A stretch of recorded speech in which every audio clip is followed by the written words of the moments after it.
Well, the economic situation in your country isn't all that great, nor is it all that great across the EU. And the Iranians, they have been suffering for decades because of Western sanctions. First, they suffered because of the Western-imposed war on Iran, where they supported Saddam Hussein to destroy much of our country.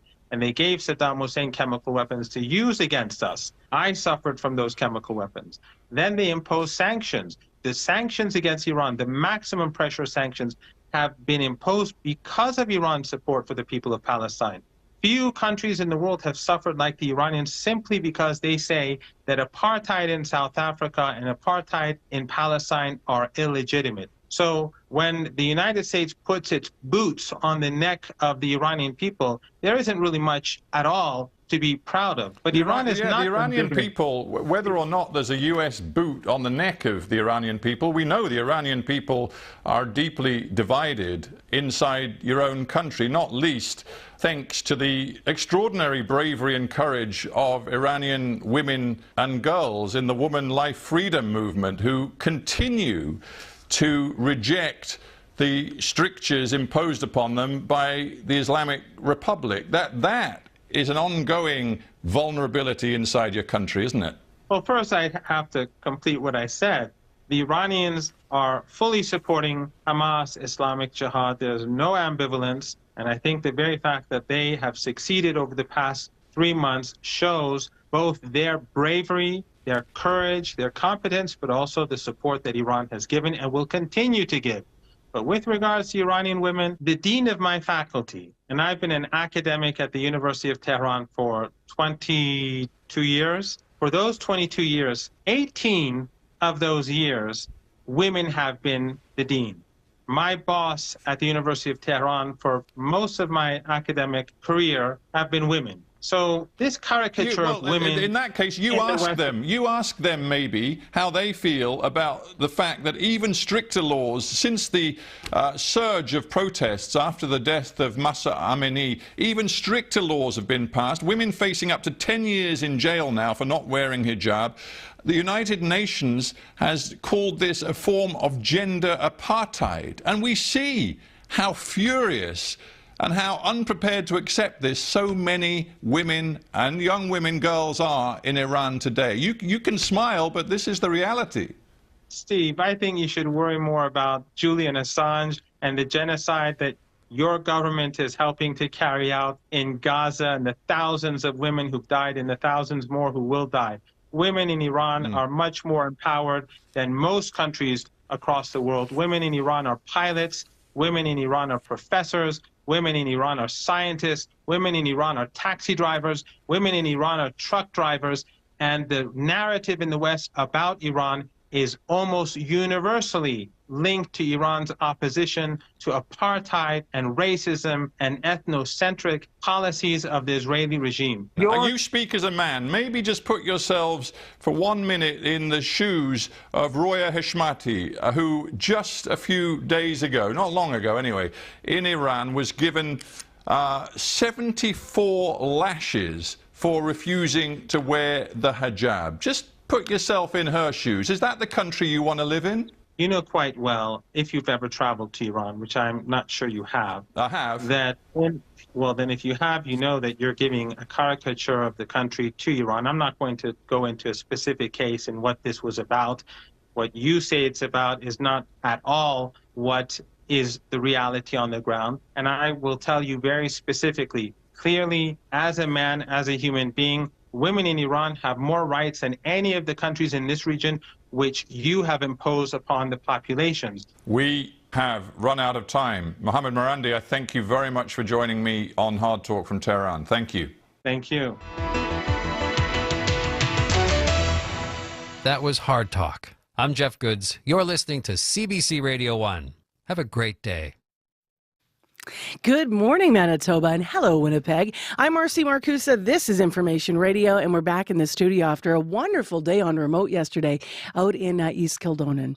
Thanks for joining us on CBC 89.3, 990, or on the CBC Listen app. Also on YouTube this morning. You might be checking us out. Brisk out there, but not too bad, actually. A high of minus 13 today. We're starting to take that turn, and next week looks really much warmer than we've had. So a mix of sun and cloud to start, as mentioned. We also have a 30% chance of light snow in our forecast for Winnipeg today. The morning show is on till 8:37 a.m. and who is here to deliver it? Mr. Corey Funk. Corey directs the show and covers the commute. Good morning, Corey. Mr. Abby Adiyemi. We made it to Friday. Abby is our technical producer and also covers weather on the show, so we'll hear him shortly. Brad Lilly's behind the controls of our YouTube channel this morning, and Heather Wells in our news center. She's here at 3 minutes to 6 with our headlines. Good morning.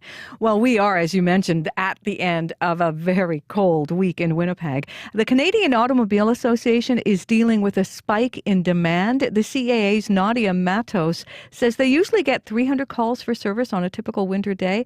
They've been way above that this past week. We'll hear how far above, how many calls are they getting coming up, and what are they about? That's coming up at 6:30. And if I were to say steakhouse, red leather seats, you'd know. Yeah, you'd know. We're talking about Ray and Jerry's, that iconic restaurant on Portage Avenue. Well, it's changing hands, but one thing that won't change is the restaurant itself, is what we're hearing. We'll hear more coming up in our next news at 6:30. Sorry, I thought it was a trivia question. No, it's great. Jump in.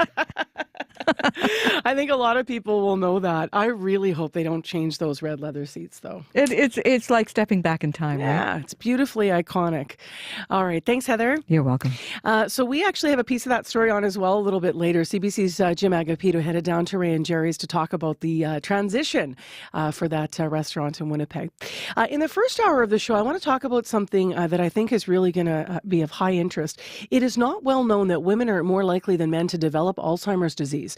So we're going to be joined by a researcher who studies women's brain health and aging, and we'll talk about what's missing from the conversation, so stay tuned for that. Also, we have some comedy to play today. We're going to revisit a comedy show that happened recently at the here in Winnipeg at the Gas Station Theatre. Stay tuned.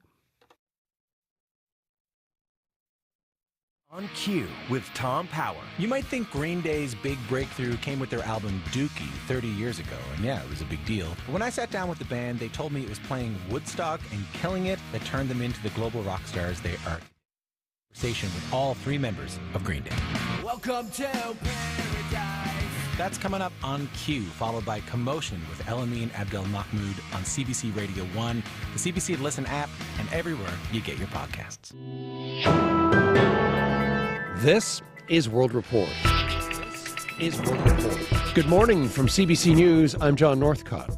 Online gambling is on the rise, and experts say limits on gambling advertisements are needed now more than ever. CBC Marketplace conducted a first-of-its-kind test. It reveals sports viewers are exposed to nearly 3 gambling messages a minute. Ashton Thompson explains how researchers measured that and how it's affecting Canadians.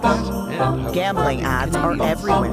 There are commercials, sponsored segments, brand logos. Inescapable is inescapable is exactly right. So we collaborated with the UK research team to analyze 2 NBA and 5 NHL games. Jamie Wheaton is a research associate. It was just clear as we were watching how bombarded we were by the sheer prevalence of gambling, brand logos and other references. They found 1,537 gambling messages in all. That works out to nearly 3 a minute. We share our results with sports fans.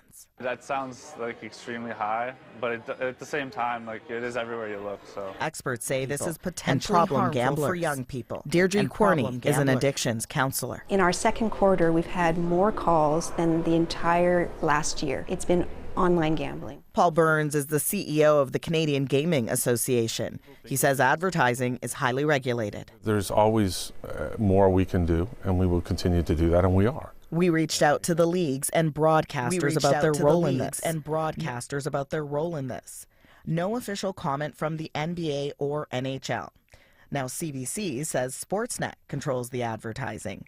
Sportsnet tells us they want viewers to enjoy betting responsibly, and they follow regulations. Same for TSN. They add that responsible gaming is a key element of their approach. And one stakeholder tells us our findings appear to be overstated, that counting each logo is not the right way to measure overexposure. Asha Tomlinson, CBC News, Toronto. In the full Marketplace episode, Asha gets an MRI to see how game design impacts our brains during the highs and lows of gambling. You can watch it tonight at 8 p.m., 8:30 in Newfoundland on CBC TV and CBC Gem.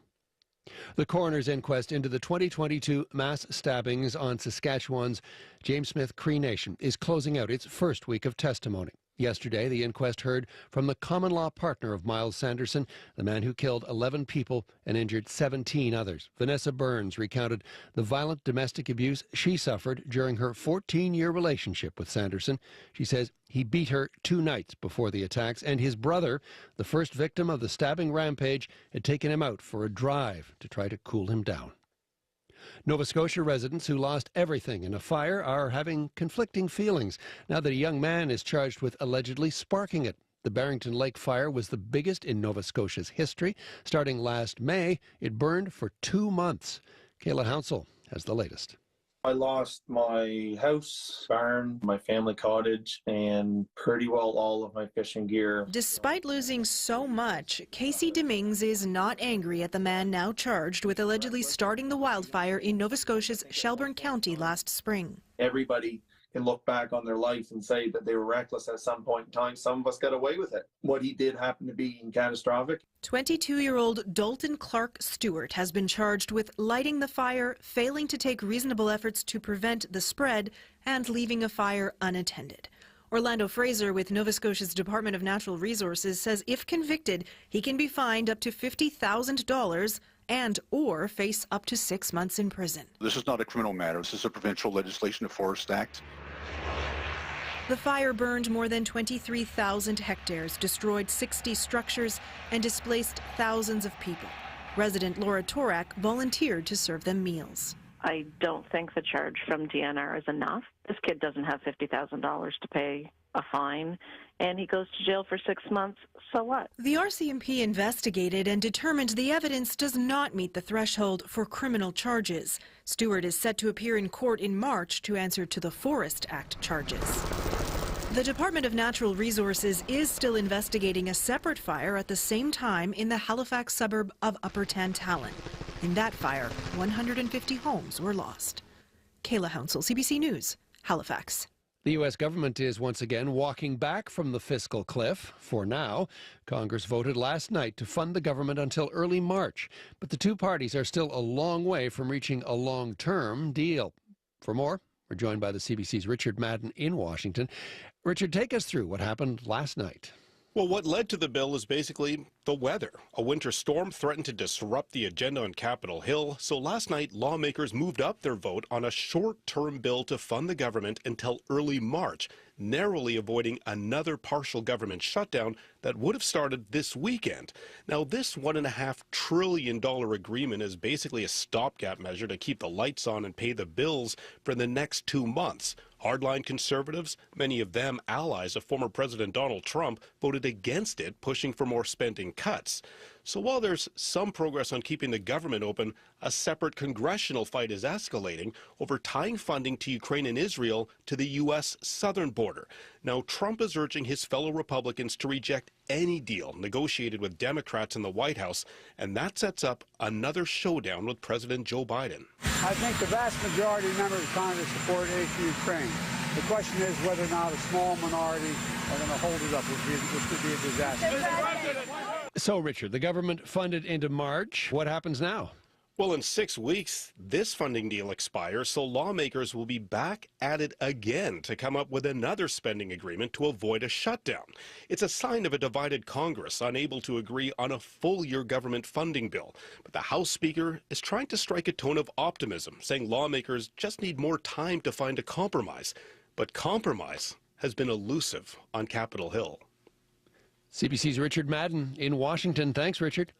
Thank you. Here in Canada, weaker oil prices are bringing some relief for drivers filling up their tanks. But the slump in prices could mean trouble for some provincial budgets, particularly in Alberta. Business reporter Kyle Bax has the story. In front of a Calgary business crowd, National Bank's Martin Lefebvre says not to expect a big change in oil prices this year. Current prices below $75 US per barrel are likely here to stay. Oil prices have come down. His forecast matches several others and means the large budget surpluses for the Alberta government are likely over. Oil prices in the low 70s. Maybe a challenge for the coming fiscal year. University of Calgary economist Trevor Toome says the province's next budget is on a knife's edge. Too hard to predict if it will project a surplus or deficit. Now, there's a big difference between the mid-70s and the low 70s. And that's got to be what's occupying the government's mind right now. Oil prices have tumbled over the last year, down about 20% in recent months. It's a welcome relief for consumers at the pump. For Alberta's bottom line, for every $1 change in oil prices, it translates into almost a $650 million impact. If they're really tied to a balanced budget, then there's not that much wiggle room given what we're seeing in oil prices today. BMO analyst Robert Kapsick. It depends what they do on the spending side as well, right? So they can always obviously respond to changes in oil prices. Wars and unrest in the Middle East could propel prices higher, but experts also point to the sluggish global economy helping keep prices down. Kyle Bax, CBC News, Calgary. An Italian high court is clarifying the rules around the fascist salute. The straight arm gesture is often associated with Nazi Germany or Italy under Benito Mussolini. As it turns out, delivering the salute not always considered a crime. As Megan Williams reports, neo-fascists are celebrating the decision. Rows of hundreds of men in black jerking a straight arm upwards here in Rome last week as they commemorated the killing of far-right militants decades ago. Authorities began identifying those who made the salute associated with the fascist regime of Benito Mussolini, but it was unclear if the act was actually illegal. Last night's decision by Italy's High Court has clarified the matter. The court ruled the fascist, or Roman salute as it's also known, is a crime only if it's part of a violent act or a concrete effort to revive the fascist party. If it's made as a commemorative gesture, it is not a crime, the court ruled. The decision relates to an appeal in the trial of 8 neo-fascist militants who made the salute during a commemorative event in Milan in 2016. Neo-fascist and far-right supporters here in Italy are celebrating the decision and say they'll continue to make the salute. Megan Williams, CBC News, Rome. Well, that is the latest national and international news from World Report. I'm John Northcott. This is CBC News.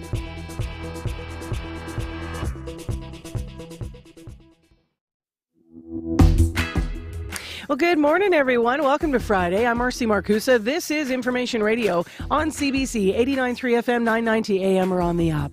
This morning in Winnipeg, it's minus 20. The forecast in just a moment, as always. If you're a regular listener, then you know. In addition, this hour on the show, we're going to talk about women's health.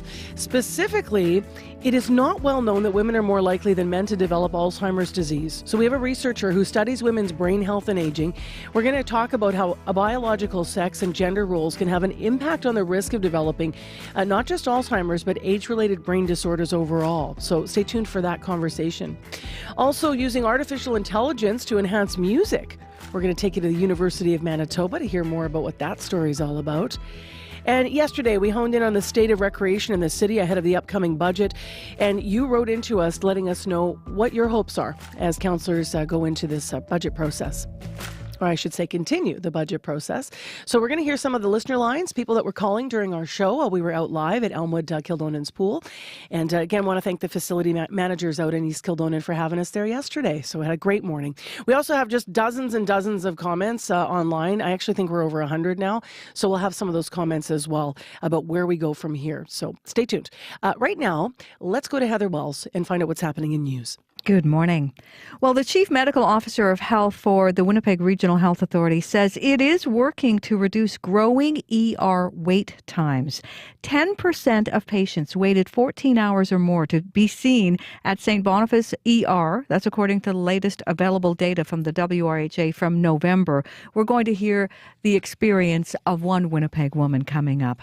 And an aviation pioneer from Carman is being remembered for his accomplishments Bob Dimart restored many old planes, including some from Japan. He flew as Hawker Hurricane as a stunt pilot in the 1969 movie The Battle of Britain. And the National Film Board even made a documentary about him. Bob Dimart died last week. We'll hear some of the memories coming up in our next local news at 6:30. All right, thanks, Heather. You're welcome. I'm looking forward to that. I was actually reading a little bit about that this week, and I clicked on the NFB link upon hearing of his death, but then just didn't have a chance to watch it full through. So looking forward to revisiting that story. A lot of people in Carmen, of course, already know all those details. So we'll hear more about that, as Heather said.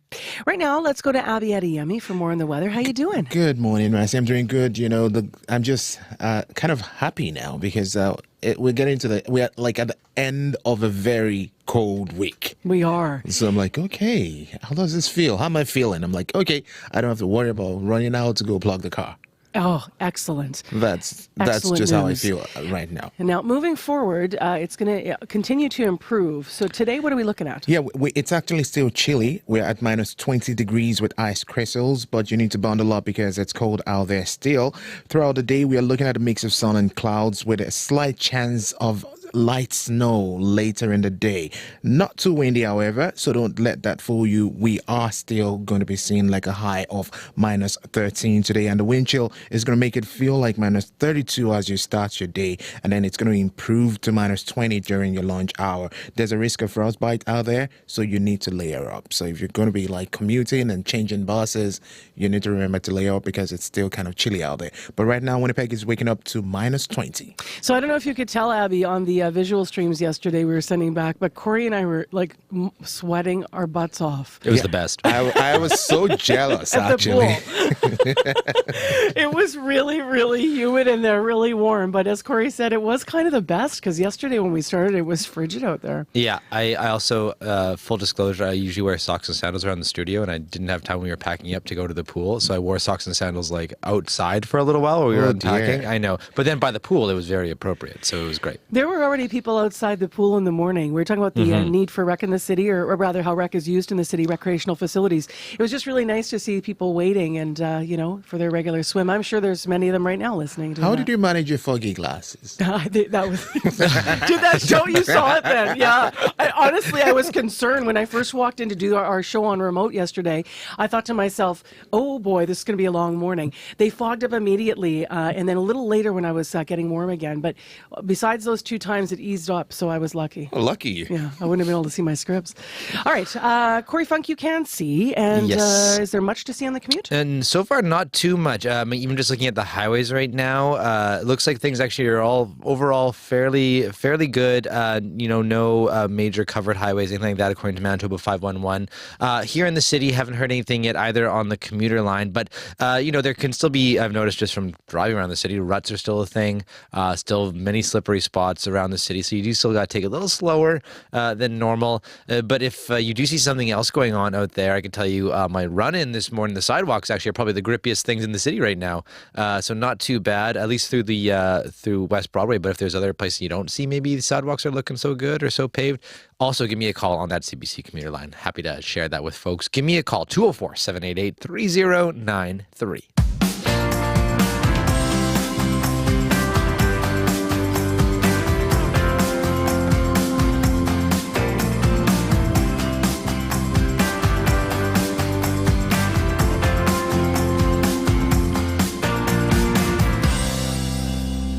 So let's begin talking about AI, which is going to be one of the stories most talked about this year. What role does artificial intelligence have in creative arts specifically? It is a question that's being asked as we see AI becoming more common in our daily lives. Urian Sandrid is a professor of composition at the University of Manitoba's Desautels Faculty of Music. He's exploring ways to use AI in order to enhance his music, but also to find new forms of expression. He spoke to CBC's Emily Brass yesterday on Up to Speed. When did you become interested in using AI for your music? Well, I think that's been a long process. I studied composition back in the late 80s and 90s. And at the end of my studies, I happened to have a teacher, a composer, Magnus Lindberg from Finland, who was really obsessed by this new algorithm he found. And to be honest, I didn't understand much what he was talking about, but it made me really curious. So I spent the following year to kind of digging deep into it myself. And slowly it's been eating its way into my way of thinking around music. How does AI actually help you create music? Like what does it bring to your creative process? Yeah, so the way, when we talk about AI in the media today, the big word I think is data mining. And you go out on the internet or some other type of big source of information, and you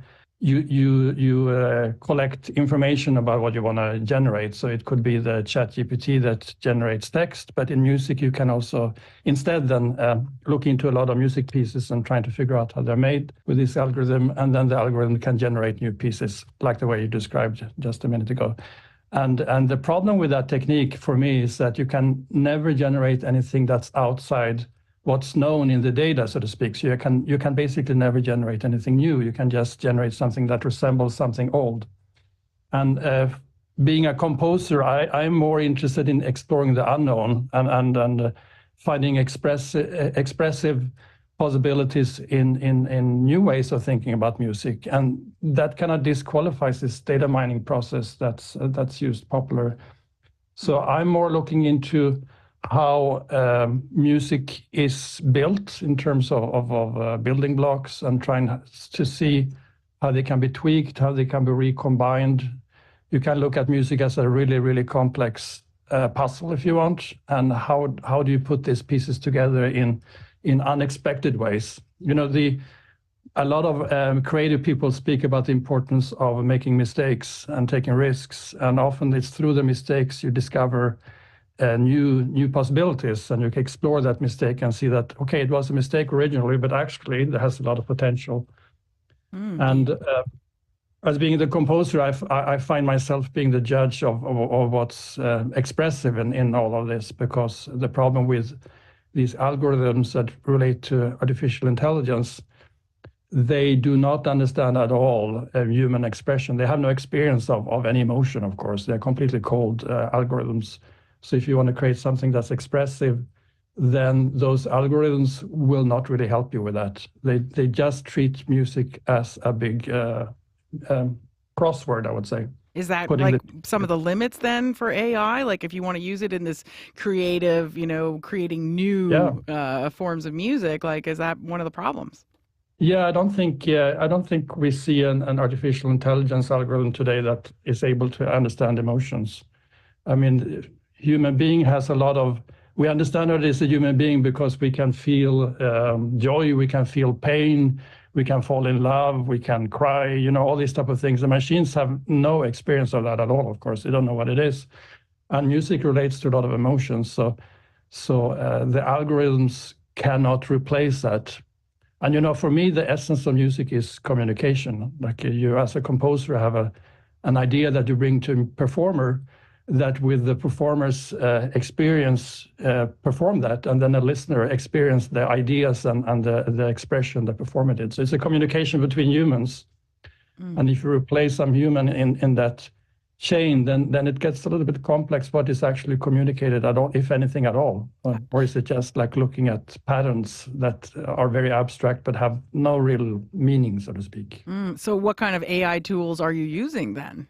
That's a pretty technical question, actually, but sure, so I'm looking into how to use logic and how to build music structures. It's a very theoretical kind of building process, how to build music as a very, very complex puzzle and see how pieces can fall together. And I use the computer and the algorithm to help me to do that, because it's you can reach levels where it's very, very complex.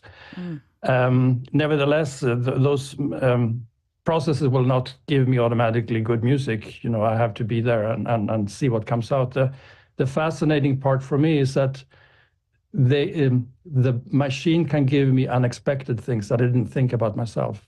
I think there is a good quote by Brian Eno that I always bring up, and he said the best feature of computers is that they are extremely stupid.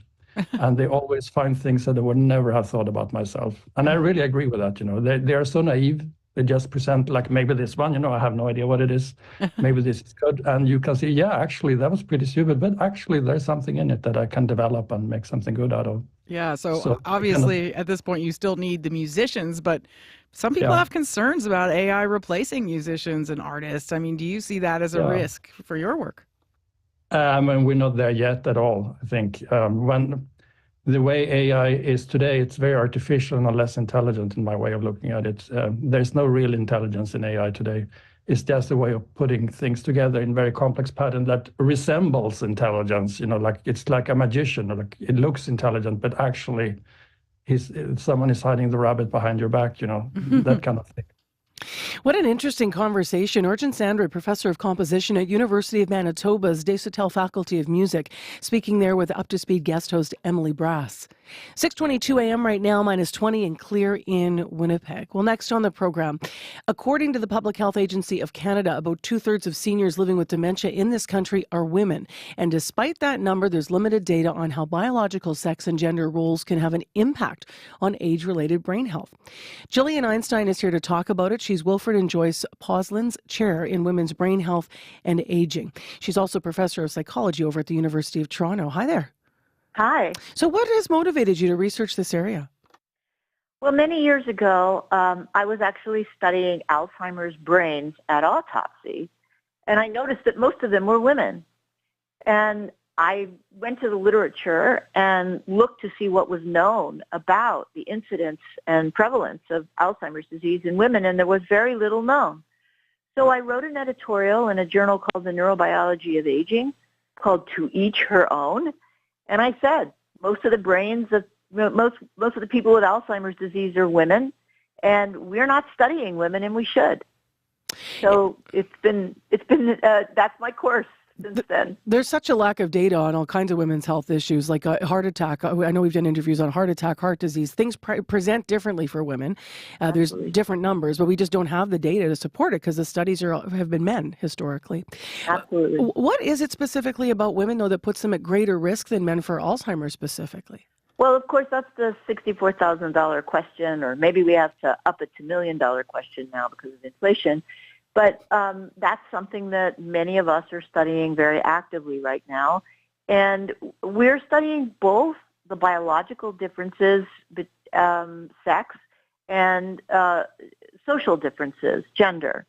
And one of the biological differences that's getting the most attention right now, but isn't the only one for certain, is the fact that as women age, we lose the production of what we call estrogens or 17-beta estradiol. The ovaries begin to make less of it, and that's at the average age of 51. So when women are around the age of 51 are studied, we find that the types of memory that are important for diagnosing Alzheimer's disease it's getting worse. It's significant, but not huge at that point in healthy people. But it's a sign.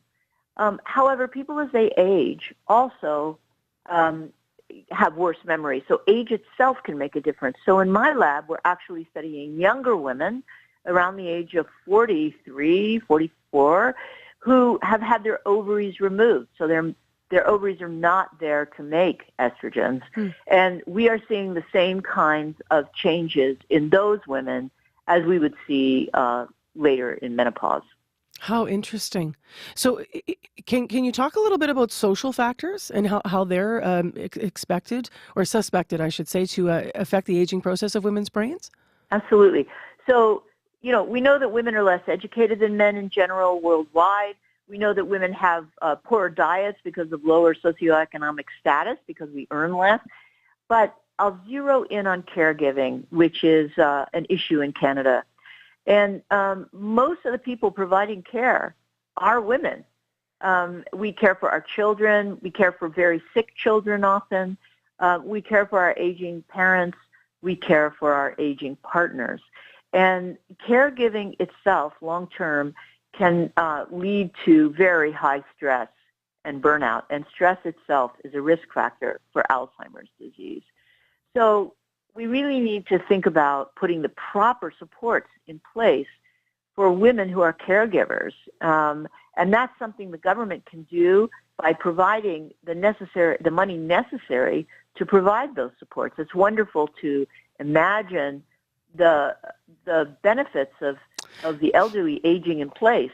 But in order to age in place, we really need to have the proper supports in place so that we don't produce a whole population of people who are getting Alzheimer's disease because they're caring for their aging relatives. Is there a difference in early symptoms and how they present themselves between men and women? I wish we knew that, and I think that needs to be a really important area of study. Right now, the main diagnostic factor for Alzheimer's disease and early signs of it are verbal changes. So memory for stories, memory for names and lists of items. And women tend to actually do better at that with more brain pathology than men. So we're diagnosing women later in life with more brain pathology than we are men. So we need to be able to have better diagnostic tools for women so that we catch Alzheimer's disease symptoms earlier. In your field of research, how common is it to focus on biological sex and gender roles as risk factors? Not so common. I'll be frank with you. We're trying to push this forward through the Canadian Consortium on Neurodegeneration and Aging. We have a cross-cutting program on women, sex, gender, and dementia, but this actually, Canada is the only Alzheimer's consortium that actually focuses on this. And we still need a lot more funds and money to begin to develop animal models that are in females and not just males, to push for clinical trials that actually look at sex differences as a primary outcome of the clinical trial. So it's not so common, but we're pressing. Thank you very much for the conversation today. Appreciate having you on. It's my pleasure. Thank you for having me. Gillian Einstein is the Wilfred and Joyce Poslan's Chair in Women's Brain Health and Aging. She's also a professor of psychology, as mentioned, at the University of Toronto. It is 6:29 a.m. By the way, if you love hearing medical interviews, every Wednesday morning here, remember we have our health column, our medical column with Dr. Raj Bhardwaj, and that's heard at 10 to 7. But this morning at 10 to 7, this Friday morning, we are going to be hearing from you, your calls and your responses to the state of recreation in our city, but also to your hopes for the upcoming budget. And the thought on the mayor yesterday saying that he's going to increase taxes, but by no more than 3.5%, sticking to that. So some of you called into us about taxation as well. We have business news coming up, looking at your pocketbook still. So Crystalie Ramlicam will join us right after your CBC News this morning in a moment at 6:30. Today, she is tracking a story about Loblaw recently moving to reduce discounts on last day sale items. So we'll hear the latest on that story and your opening day's numbers and markets for this Friday as well. That's after your CBC Winnipeg News. This is CBC News. Good morning. I'm Heather Wells in Winnipeg. At 6:30, it is minus 20 in downtown Winnipeg. A mix of sun and clouds today, and we're going to be normal. A seasonal high at long last of minus 13 this afternoon. Still, however, a risk of frostbite. A Winnipeg woman taken to St. Boniface Hospital's ER by ambulance says she waited 16 hours before leaving. Stacey Carrier says her 6-year-old daughter found her unconscious at their home and dialed 911. She was triaged and had an EKG within an hour and 15 minutes of arriving at the ER. But then she waited on a bed in a hallway before a nurse recommended making an appointment with her family doctor. I never got admitted. I asked the triage nurse, I said, I know there's a lot of sick people here, but am I going to get in anytime soon? There was people even in the hallways, in beds, in stretchers. There was elderly people even sitting in chairs because they had no beds left. 10% of patients waited 14 hours or more to be seen at the St. Boniface ER, according to the latest available data from the WRHA in November. Now, the Winnipeg Regional Health Authority says it is taking steps to reduce those wait times. The Canadian Automobile Association is dealing with a spike in demand during Manitoba's latest cold snap. The CAA's Nadia Matos says they usually get about 300 calls for service on a typical winter day. but they have been way above that this past week, with 1,600 calls on Sunday and 2,000 on Tuesday. And she says half of the calls are about dead batteries. Many people don't realize that the average car battery only lasts about 3 to 5 years because of all the extra added electrical demands on our modern vehicles. So really important to make sure that our car battery will make it through the winter months.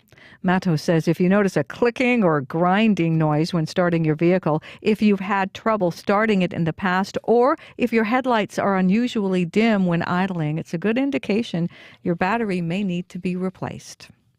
A man convicted of killing a woman pregnant with his child gave details of his crime in a Winnipeg court in the hope of getting early parole. 36-year-old Nathaniel Plourde pleaded guilty of first-degree murder and was given a life sentence with no chance of parole for 25 years. Now, after 15 years, Plourde hopes for early release under the Faint Hope Clause.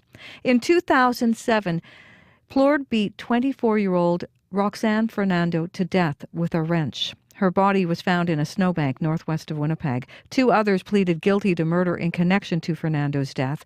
Plourde told a jury he has been rehabilitated and it was encouraged by his parole officer to apply for release. The coroner's inquest into the 2022 mass stabbings on Saskatchewan's James Smith Cree Nation closes out its first week of testimony today. Yesterday, the inquest heard from the common law partner of Miles Sanderson, the man who carried out the 11-murder rampage. Vanessa Burns recounted the domestic abuse she suffered over the course of her 14-year relationship with Sanderson, who is the father of her 5 children. She also discussed his excessive drug use. Sanderson went on the run after the stabbings and eventually died in police custody. Israel's prime minister is voicing his sharpest rejection yet of the creation of a Palestinian state when the war with Hamas ends. Benjamin Netanyahu says, in defiance of U.S. foreign policy, Israel needs security control over Gaza and the West Bank. In any arrangement in the foreseeable future, with an arrangement, without an arrangement, the state of Israel must have security control over all the territory west of the River Jordan. This is a necessary condition and it conflicts with the idea of Palestinian sovereignty. What to do? I tell this truth to our American friends. And I also stopped the attempt to impose a reality on us that would harm Israel's security. Israel's military says its troops have reached the southernmost point of Gaza as they expand the ground operation in Khan Yunis. You can hear the latest national and international news on World Report at 7. An aviation pioneer from Carmen is being remembered for his accomplishments in the air. Bob Dimert restored many old war planes, including some from Japan. He flew his Hawker Hurricane as a stunt pilot in the 1969 movie The Battle of Britain. The National Film Board made a documentary about him. Bob Dimert died last week. His daughter Diane Sauvé says he's being remembered as a generous aviator. It's been nice to see how he influenced and affected so many lives with what he did. Bob Dimert was 85 years old. Well, the more things change, the more they stay the same. That could be the motto at Ray and Jerry's Steakhouse. A fixture in Winnipeg since the 1930s, the Portage Avenue restaurant was sold this week by Steve Husalis. Husalis figured at the age of 79 now was a good time to sell. He says he's followed one simple rule since buying Ray and Jerry's back in 1975. Our customers, when they come in here, expect something to be the same all the time, and we strive for that. We strive that the food is the same, the service is the same. In other words, when you go to Ray and Jerry's, you know what you're going to get. The new owners say they plan to follow Husalis' advice. They aren't planning any big changes to Ray and Jerry's menu or to its iconic red leather seating. You can see photos of Ray and Jerry's up on our website this morning, cbc.ca/Manitoba. Heather, I'm at risk of sharing the same story with the listeners over and over now because I've been doing this job for a while. But I'm going to do it. My favorite Ray and Jerry story. You probably know it. I lost my job. I was in my 20s. I totally got cut. They're like, it was a company takeover. They're like, no. And I didn't know what to do because I got locked out of the building. So I was sitting there. It was so depressing. My codes didn't work. I was young. I was nervous. I'd never work again in media. And so I called my dad. And I'm like, hey, I just, got laid off. My dad's like, I'm coming to get you. Because he actually worked up the street. And we used to go for lunch. So he took me to Ray and Jerry's. And I'm like, where are we going? He's like, we're going to Ray and Jerry's. So we sat in the lounge and he's like, get a sandwich, get a drink. I'm like, okay. And then he looked at me and he goes, this will pass. I love your dad. He's like, listen, he goes, this is just every life experience, just gives you something to grow into. He's like, it's okay. He goes, but right now, let's just sit in the lounge and chill out. My dad had the philosophy that I think part of his philosophy, all things could be solved in the lounge at Ray and Jerry's. I love that. Over a good sandwich. It worked, actually. Yeah, it did. And look, I'm working again. I found a place in media. And Ray and Jerry's now, I want to go there. I've only been there once or twice. I love it, though. Yeah, and I mean, it's for people that haven't been, and we talk about the red so much and the booth so much, but I think it's because you can't avoid it when you walk in. It is stepping back in time a bit, isn't it? Yeah, it's cool. It's cool. Yeah. All right, so let's get into things that are affecting your morning this Friday. You might be up and out and about and wondering about the weather for the rest of the day. Here's Abby Adiyemi with our forecast. Good morning. Winnipeg is waking up to partly cloudy skies with some ice crystals. We're currently at minus 20 degrees. Today we expect a mix of sun and cloud and a 30% chance of a light snow. We're looking at a high of minus 13 today. Brandon is currently at minus 23 with partly cloudy skies also. Now that Westman region is going to be seeing a 60% chance of light snow this morning, and then a mix of sun and cloud will crawl in, and they'll be heading to a high of minus 16. Thompson, good morning. How are you doing today? You're currently at minus 29. Current conditions there is actually misty, and then there's some sign of freezing fog over there. But, that cloud is going to crawl in this morning, and then we'll be seeing a 30% chance of light snow. We're looking at a high of minus 13. Churchill is at minus 24 with ice crystals. It's going to be mainly cloudy there. Some light snow will be crawling in this morning and then into the afternoon period. And it's going to be foggy at times this morning, so take care out there. You'll be seeing a high of minus 14. Gimli is currently at minus 21 with some light snow, and for the Interlake region, it's going to be mainly cloudy out there with a 30% chance of light snow. We're looking at a high of minus 13. Dauphin is at minus 17. Steinbach is at minus 26 with light snow. Today's going to be a mix of sun and cloud over there. And for folks in the Pembina Valley region, that's talking about Maurice all the way down to Crystal City, it's going to be a mix of sun and cloud with a 30% chance of light snow, and you'll be seeing a high of minus 13. But currently in that region, it's currently minus 21. All right, thank you, Abby. You're welcome. Corey, the commute? Yeah, so far things are pretty smooth out there. Haven't heard anything on the Courier line yet, but on Fridays when things are a little smooth, I also like to open up the line to trail users. Tell me we know what it's Friday. Of course, it's Friday. If we're talking trails, let me know what you're seeing out there. I know yesterday I was actually able to run on the Assiniboine safely, pretty much right from the end of Spence all the way around Armstrong Point into Wolseley. It was kind of like a slightly packed thing. It wasn't official a trail by any means, but I was able to do it. So it's you can tell there's some people who have also kind of ventured the same path. So curious what you're seeing, whether it's on our rivers or on anywhere else, Assiniboine Forest, anything. Let me know what you're seeing, and I'll let folks know about it. That number to call, 204-788-3093. All right, thank you, Corey. Thank you. Time for business news with Chrisley Ramlakan, who's here via Zoom with the report. Hello. Hi, good morning, Marcy. That was a very lovely story that you told about your dad. Aww. Thank you. I've never been to Ray and Jerry's, by the way. What? So maybe I know. I can't believe I'm from Winnipeg. I've never been. Okay. So maybe we should go next time I'm back. But it's a date. When you're back in town, it's a date. You got a sandwich on me in the lounge at Ray and Jerry's. Oh, wow. Very nice. Thank you. There you go. But we're not going to be talking about serious matters. That's the only thing. Because I might have PTSD from when Dad took me there. Just teasing. Let's talk about serious matters now. You have been tracking the latest story. It's about Loblaw. They recently moved to reduce discounts on last day items. So why did they do it? Like, what are they saying now? What's the latest? So, well, they said they did it to try to be more consistent and predictable with their prices. But now NDP MP Alistair McGregor is calling on the Competition Bureau to investigate. So the company used to offer between 30 and 50% off on items about to expire. But yeah, it says it's just going to do 30% off across the board now. Now, McGregor says Loblaw indicated they changed their discount to align with competitors, and that is cause for suspicion.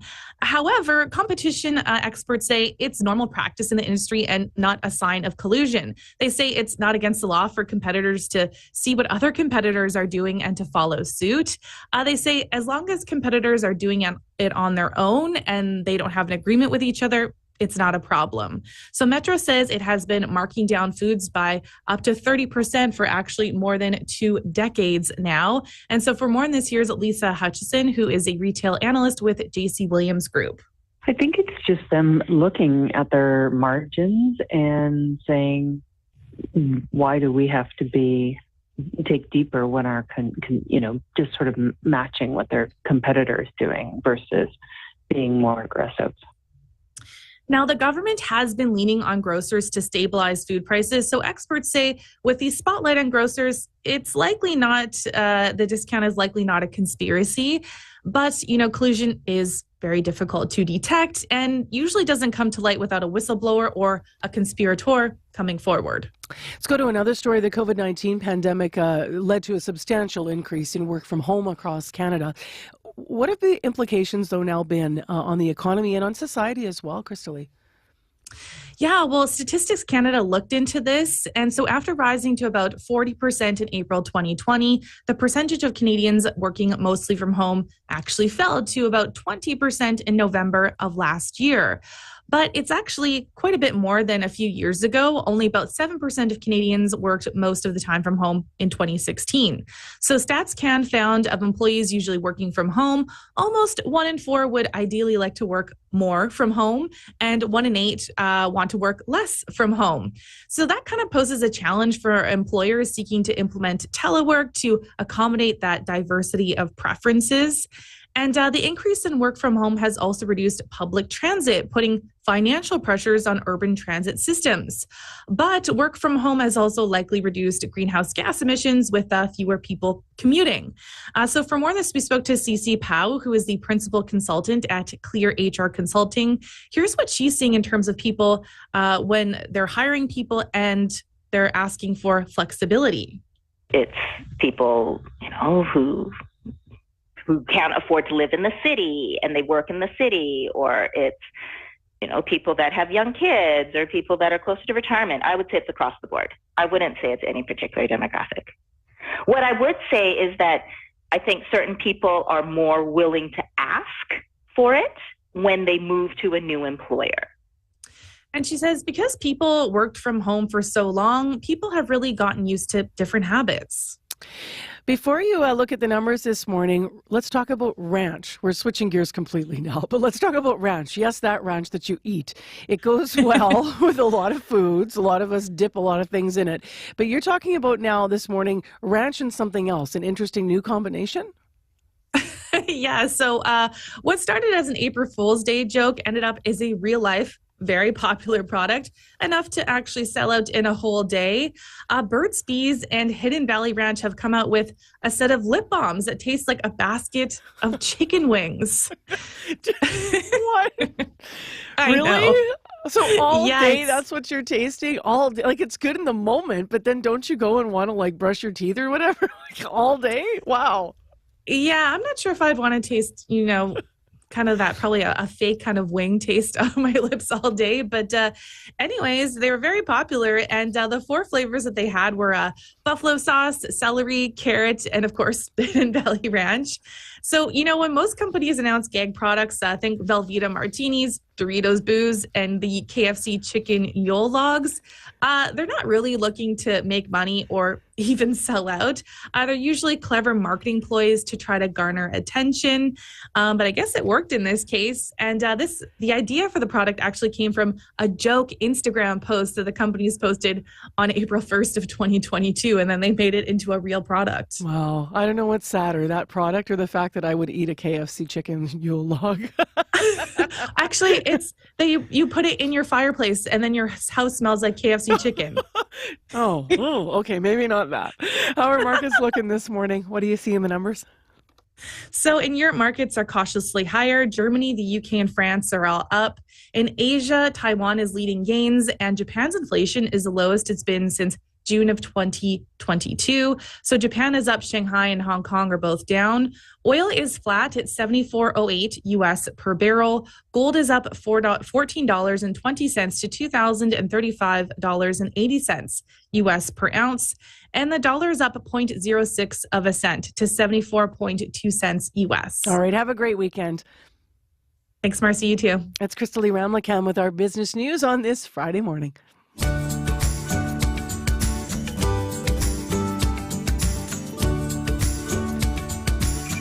Always a different levity in the air on Friday morning shows.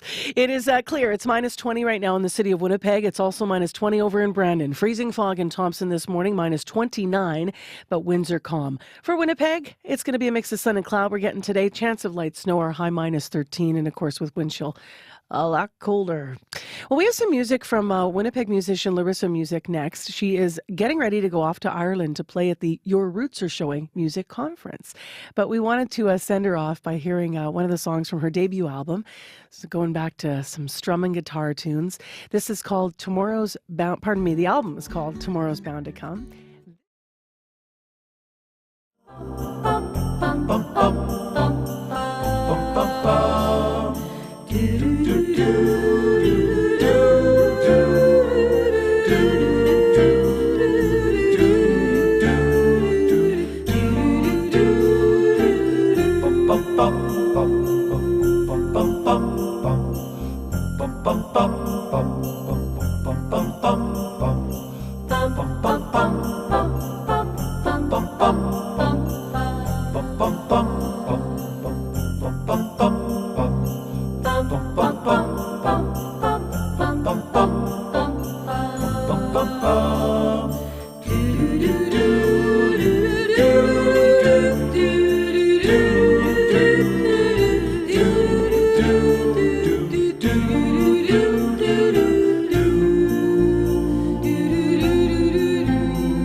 Ten to 7 right now on 89.3 FM, 990 AM or on the app. I'm Marcy Marcusa behind the glass this morning. Brad Lillies, Corey Funk, and Abby Adeyemi. Heather Wells in our news department. She'll be back just before the top of the clock with next headlines. In the next hour of the show, we're going to hear about ways that cities in this country can bring in more revenue without having to rely on property taxes. Part of a conversation that came out of yesterday when we were out in community on remote at Elmwood Kildonan's pool. And that was our studio for the morning. We were asking, what do you hope the city considers as budget decisions are made about recreational facilities and more? You might know that it's been 2 years now of record inflation rates across the country. We're all feeling it. But what can the city do to help Winnipeggers offset that? Mayor Scott Gillingham said he is sticking to a 3.5% property property tax hike despite those the inflationary pressures, even though that could lead to some tough decisions. So he says that's important to him. He'll leave it at 3.5. We got some calls and comments throughout the show, and lots of comments on Facebook. I'm going to share a few of those, then we'll go to the phones. Ann Zabo wrote in and said, there's such a need and longing for people to meet after years of isolation and long winter weeks that libraries, pools, community centers, museums, art galleries play such an important place and role in improving individuals' daily quality of life, making Winnipeg a vibrant, active, user-friendly city. Anne says and I know many others, she says, would be more than willing or happy to have our taxes increased in order to meet the challenges. Let's go to the phones. Hi, my name is Lynn Silver. I listened with great interest to the conversation about the upcoming budget process. Come on, people. Everything else is increasing in cost. Why wouldn't running a city get more expensive? House taxes have to go up. They have to go up as little as possible, obviously, but they need to go up. I know that families are under stress financially in many cases right now, but taxes simply can't stay the same, and 3.5% isn't enough either. Swimming and pools are something I don't use anymore. I have a disability, but swimming isn't an extracurricular fun thing. It's a life skill. And for children and many seniors especially, the pools, the services that our rec centers offer are crucial. Libraries are absolutely indispensable. They shouldn't be shrinking their hours. They should be able to increase their hours. And of course, maintenance of our streets and sidewalks is always an ongoing priority and always important. So I know that we are Winnipeggers and we like to save money wherever we can, but saving money on paying to maintain and grow our city is not viable. We can't do that. House taxes have to go up. They have to go up, and they probably have to go up significantly more than 3.5%. Thank you. Good morning. My name is Dan Jansen. Listening to your program, yes, I think community centers are very important. I live in the Dakota Community Center, and that facility is used a lot. And I think one of the problems with the previous government with Palliser is eliminating the 1% sales tax. I mean, the amount of money that they lost on that, they could have built 4 more of those facilities around the city area and in different in Brandon, maybe in Thompson.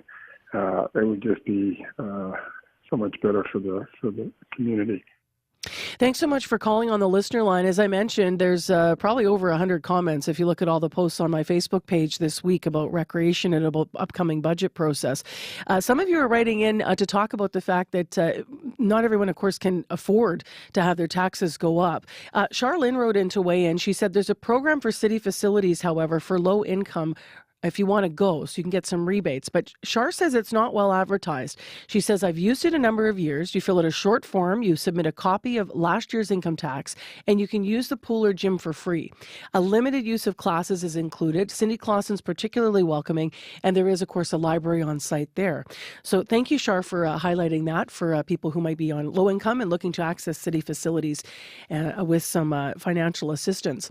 It's a good question, though. Would you be willing, if you're listening this morning, to pay more taxes, or would you even be able to pay more taxes in these trying times if it would mean directly improvement in city services? 788-3205, you can weigh in. In the next hour of the show, we're going to hear how some other cities have been working to bring in revenue without relying on property taxes. So we're going to build our conversation forward.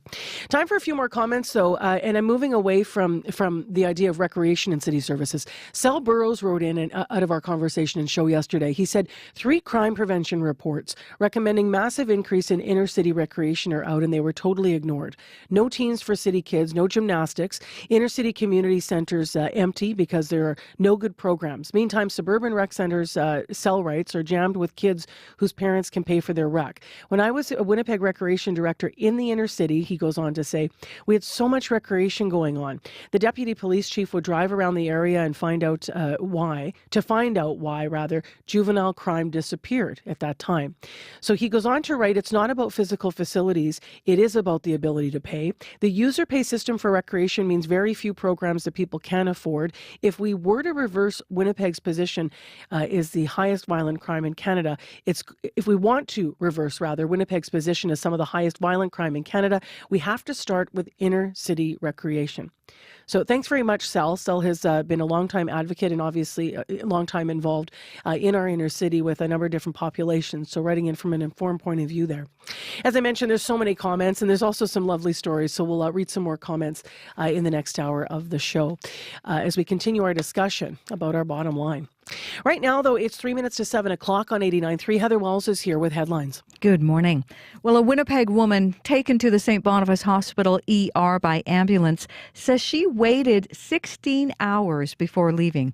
Stacey Carrier says her 6-year-old daughter found her unconscious at their home and dialed 911. She was triaged and had an EKG within an hour and 15 minutes of arriving at the ER, but then waited on a bed in a hallway before a nurse recommended she make an appointment with her family doctor. The Winnipeg Regional Health Authority says it is taking steps to reduce those long wait times. A man convicted of killing a woman pregnant with his child gave details of his crime in Winnipeg in a courtroom in the hopes of getting early parole. We'll hear that story and other Manitoba news coming up at 7:30. All right, thanks, Heather. You're welcome. Very slick out there in certain spots where the sand is not yet down, so take it easy on the drive and adjust. Otherwise, on the commute, let us know if there's an issue. 788-3093. Looking at weather this morning, clear, -20 for this January 19th. And for the rest of your Friday, a high of -13 in Winnipeg, mix of sun and cloud. And I know we don't always want to look so far ahead, but mid next week, we could really be breaking the back of this cold system. But still chilly through the weekend. Coming up in the next hour of Information Radio, you cannot miss them. I love sports. If you love sports and you watch sports, gambling ads during sports games. They're everywhere. But just how many are we being bombarded with? And what's the impact on us? CBC's Marketplace is going to break it down in this week's episode. You'll hear part of that on World Report, and then we have a full interview with co-host Asha Tomlinson in the next hour. As well, Professor Popsicle is retiring from the University of Manitoba. We're going to reflect with him on his 30-plus years of teaching and also what he learned along the way. And we couldn't resist. We dipped into our CBC archives as well to find some fun things that he did, including being on the Rick Mercer Report a number of different times, taking the plunge into icy waters. And as I mentioned, at 10 to 8, we will continue our conversation about the city's budget and the lack of revenue sources specifically. What do other cities do to bring in more income when they don't raise taxes? Are there models we could be looking at in Winnipeg? Stay tuned. That's coming up in the next hour of Information Radio here on CBC. I'm Marcy Marcusa. World Report is coming up at 7.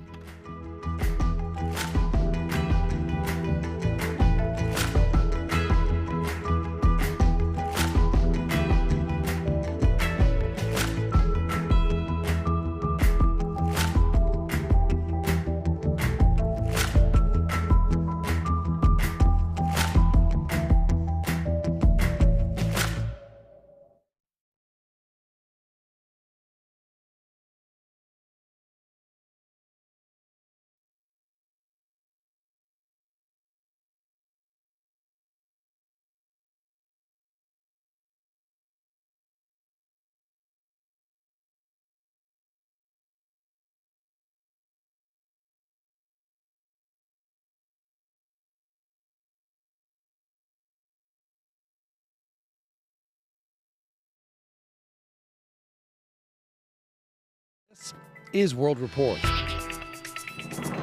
Good morning from CBC News. I'm John Northcott. We begin with a warning. The details of our top story may be upsetting to some listeners. It's about the latest testimony at the Saskatchewan coroner's inquest into that 2022 mass stabbing. 11 people were killed, 17 others injured. Yesterday, the perpetrator's longtime partner spoke about his history of abuse, addiction, and violence. The CBC's Sam Sampson reports. So it's been a long day. Deborah Burns needed rest after listening to hours of graphic, detailed testimony from her sister, Vanessa, the most emotional testimony of the inquest so far. For 2 hours, Vanessa Burns told the jury how Miles Sanderson emotionally and physically abused her for virtually all of their 14-year relationship.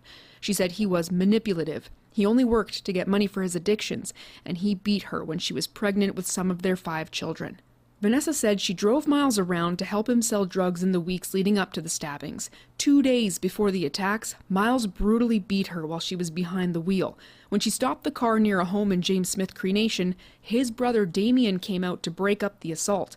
The jury heard Damien was often the person who could calm Miles down in fits of rage. That night, Damien took Miles for a drive to cool him off. Skye Sanderson, Damien's wife of 10 years, told the jury that was the last time she saw her husband alive. A day and a half later, Miles Sanderson stabbed 11 people to death. Damien was the first to die. Vanessa Burns said she wants more support for domestic violence survivors to get out of abusive relationships, and more support for men who commit domestic violence while they're in custody. The inquest will continue today with a forensic psychologist. Sam Sampson, CBC News, Melfort, Saskatchewan. North Korea claims to have conducted an underwater nuclear test. It was reportedly carried out off the east coast this morning. As the CBC's Aaron Saltzman reports, it's the latest in rising tensions on the Korean peninsula. It has been a week of escalating rhetoric from Kim Jong-un. The possible outbreak of a war, the North Korean leader told his Supreme People's Assembly, has been considerably aggravated. The latest salvo, a claim by the North that it has tested an underwater nuclear weapons system in the Sea of Japan. Called Hail, Korean for tsunami, it is purportedly a new version of a nuclear-capable underwater attack drone. It's not clear if the weapon is ready for deployment. Pyongyang says the test was a response to joint military exercises held by South Korea, the U.S., and Japan. The West considers it a dangerous escalation from an increasingly bombastic rogue state. Earlier this month, South Korea shot back after the North fired artillery shells near the disputed sea boundary between the two countries. Less than a week ago, Pyongyang launched a mid-range ballistic missile believed to be capable of hitting some U.S. targets in the region. Kim Gun is South Korea's special representative for peace and security. The world will never condone North Korea's destabilizing behaviors that threaten international peace and security. A message Kim Jong-un seems increasingly willing to ignore. Aaron Saltzman, CBC News, Tokyo. U.S. President Joe Biden is conceding military strikes appear to be doing very little to deter Houthi attacks in the Red Sea. He was asked by a reporter if the airstrikes on Yemen are working. When you say working, are they stopping the Houthis? No. Are they going to continue? Yes. The Pentagon says the Houthis attempted to attack another U.S. tanker yesterday, but the 2 anti-ship ballistic missiles hit the water near the vessel and caused no injuries or damage. Those missiles were launched shortly after the U.S. mounted a 5th round of strikes targeting Houthi weaponry. Prime Minister Justin Trudeau is pushing back at comments made by his Israeli counterpart. In a nationally televised news conference, Benjamin Netanyahu said the 2-state solution for the Middle East is dead. But Trudeau says there's no other way if there's to be peace between Israelis and Palestinians. Abby Kugadathan reports. Israeli Prime Minister Benjamin Netanyahu shocked no one by publicly opposing a 2-state solution. He says his focus is on the existence of Israel, not the absence of a Palestinian state. But a 2-state solution remains Canada's position, says Prime Minister Justin Trudeau. We believe the only way forward for the region, indeed the only way forward for a safe and secure Israel, is to have a Palestinian state that is also safe and secure with internationally recognized borders. Washington sees it that way too. Matthew Miller is a spokesperson for the U.S. State Department. That is the only way, not just to answer the legitimate hopes, dreams, aspirations of the Palestinian people, but it is also, and this is critical, the only way to provide lasting security for the Israeli people. Netanyahu is under great pressure at home. Far-right members of his coalition government are urging him to push ahead with the current military operation in Gaza in its current form to eliminate Hamas and ensure the return of more than 100 Israeli hostages. But the IDF has been accused of indiscriminately bombing the enclave for more than 3 months, and staunch allies like the U.S. are pushing Israel to do more to protect Palestinian civilians. More than 24,400 people have been killed in Gaza, according to the Hamas-run health ministry. Netanyahu's latest comments come amid reports of an Arab-led effort to end the war, with the release of all hostages and the normalization of relations between Israel and Saudi Arabia, but only if there's a two-state solution. Abby Kualdasan, CBC News, Berlin. The United States is avoiding a partial government shutdown, at least until March. On this vote, the yeas are 314, the nays are 108. Two-thirds being in the affirmative. Congress once again waited until the last minute, and last night it passed a stopgap bill to keep the government funded, but only for another 6 weeks. Lawmakers will now have to cooperate to put together a full-year spending bill.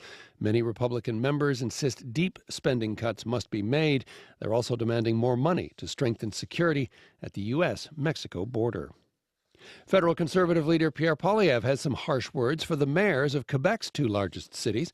On social media, he's calling Montreal Mayor Valérie Plante and Quebec City Mayor Bruno Marchand incompetent. He says there's been massive decreases in construction in Quebec, even though there are billions of dollars in federal funding. Mayor Plante says Poilievre just doesn't understand municipal financing in the province. Prime Minister Justin Trudeau is still in Nunavut for talks with the territorial premier today. Yesterday, they signed a long-awaited devolution agreement. The deal gives Nunavut control over its own lands and resources. Nick Murray has more on the celebration.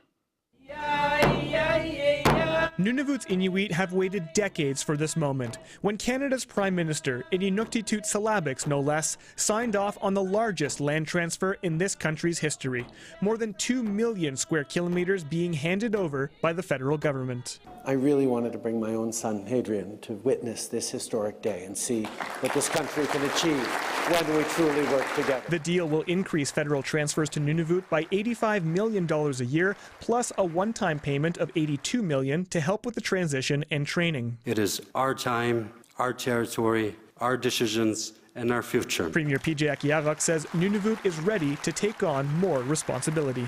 Our people have made many sacrifices in the name of Canadian sovereignty.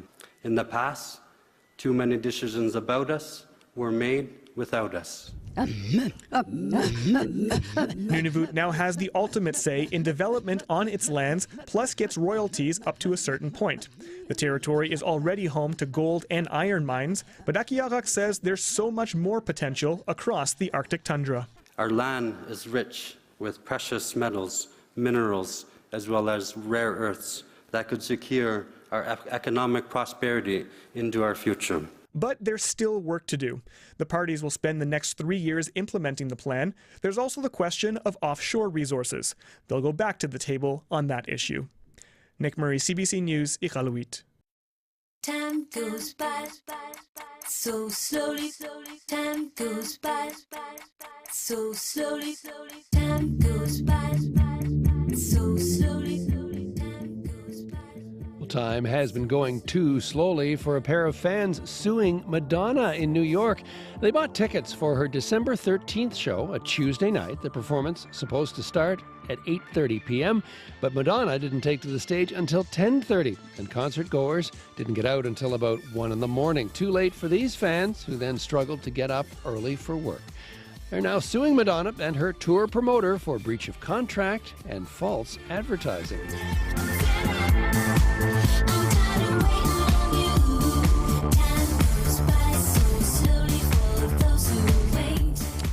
And that is the latest national, international, and music and disgruntled concert fan news from World Report.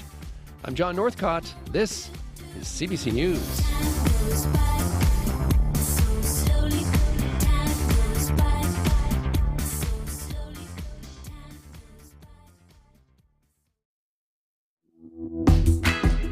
Good morning. Thanks for joining us. It is Friday, January 19th. I'm Marcy Marcusa with our team here at Information Radio. Thanks for making us part of your day. In Winnipeg, minus 20. You're listening on 89.3 FM, 990 AM, or on that CBC Listen app. Well, did you hear that story on World Report about gambling ads during sports games? Likely, you already knew this was going on. You really can't watch a game without noticing them. But we're going to break down the numbers even further. Asha Tomlinson, CBC's Marketplace co-host, is going to join us to look through what they found and also tell us what the industry had to say in response to the findings. So that's coming up this half hour. In addition, this hour on the show, we're going to be hearing from Professor Popsicle, who you might know is a cold weather researcher in our community who's about to retire, or actually has just recently retired, rather. He'll join us to look back at the many ways he affected our community through his work. And I should mention we're going to continue a conversation that we started yesterday when we were out in community at Elmwood Kildonan's pool. So we're going to continue to talk about the city's budget as they're in the process of putting that together and the lack of revenue sources. This is a problem for Winnipeg, but also, as CBC's Bartley Kivas highlighted, this is a problem across the country. A lot of cities struggling. We're going to talk to an expert to find other ways that other cities are working to bring in more income without raising taxes. Because the mayor on the show yesterday saying that is not something he's going to be doing beyond the 3.5% that's planned. So stay tuned. What are those other sources of revenues? What could they be? Right now at 7:11, let's go to Heather Wells for news headlines. Good morning.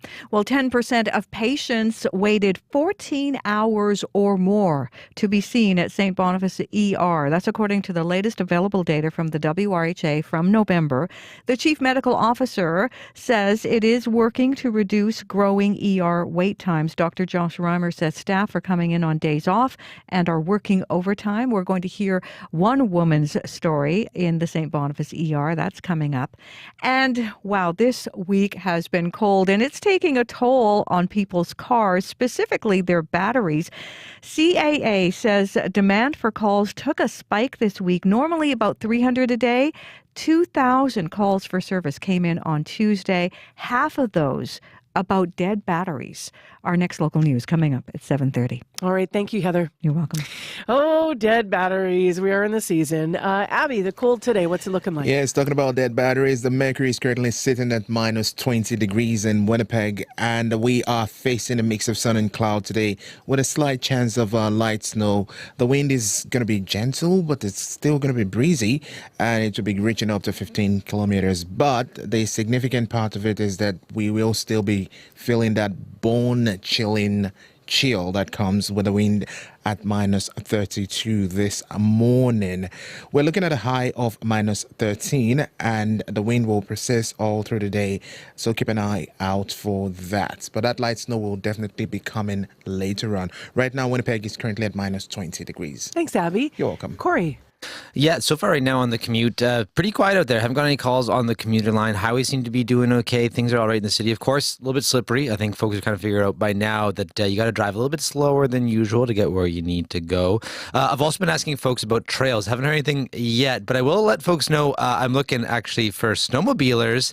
There's trails slowly starting to come online here. Snowman has an interactive trail map, and the best trails seem to be right now actually along Highway 59, right from southern Manitoba at the Roseau River, right up along the 59 up to Broken Head seem to be where the best trails are right now for snowmobilers. But I also want to hear from skiers, runners, hikers, anyone, snowshoers. Let me know what you're seeing out there, because also I kind of maybe thinking about going skiing too. So I kind of are you planning your weekend instead of doing traffic? Is that what's going on? I'm abusing my power. I know. Yeah, but also come on, there's got to be some skiers out there who want to share it, and people are hankering to get out there on the trails. I know that for a fact. So let's help folks make that happen. Give me a call on the CBC Commuter/Trail line, 204-788-3093.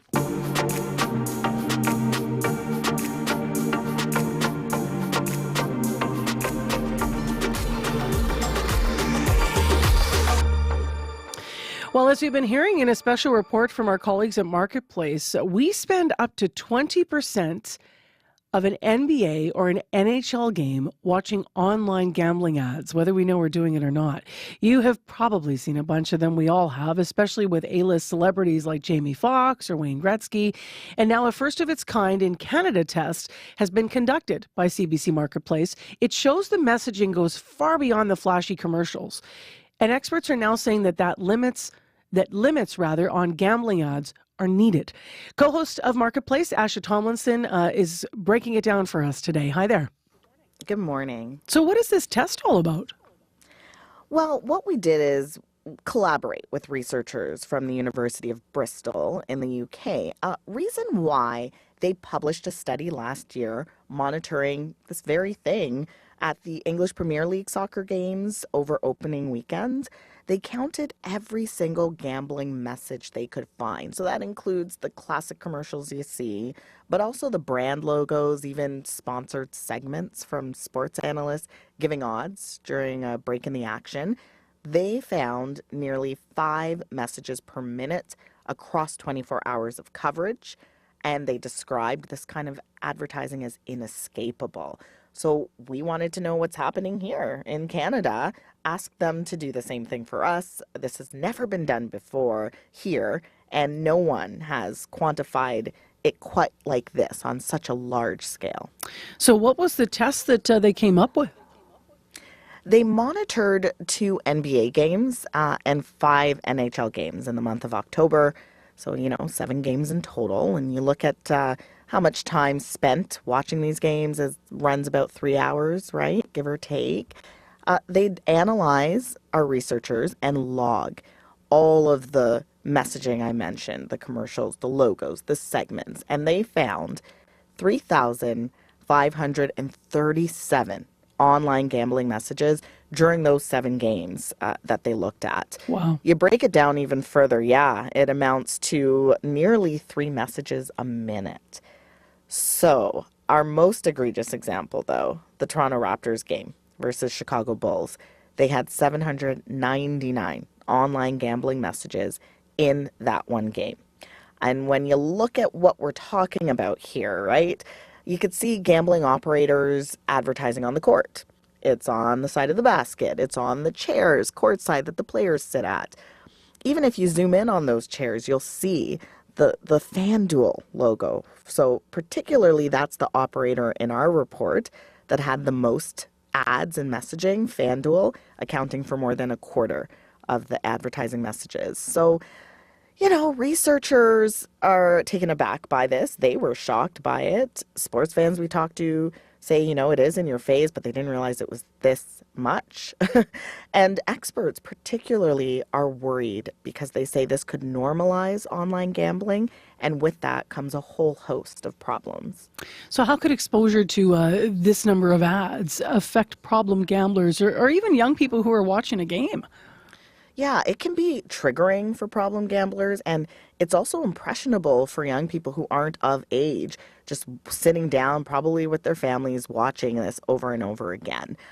And one thing that we were looking for is responsible gambling messaging to counter all of the ads we're seeing, and the vast majority had little to none, so less than 3%.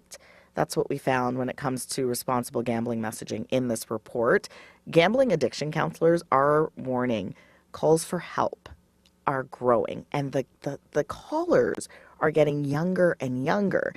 And this is what addictions counselor Deirdre Corney is saying about that. In our second quarter, we've had more calls than the entire last year. The landscape has changed. In the past, before the pandemic, when people called, it was really about in-person casino. More recently, especially in the last year, it's been online gambling. Just about everyone is calling us about that. All of a sudden we have something completely different. Often younger men, sports betting online, very different from what we had before. So, just some more numbers to run here. Statistics Canada estimated in 2022, 2/3 of Canadians reported that they gambled, and as many as 300,000 people in Canada were at risk to start problem gambling.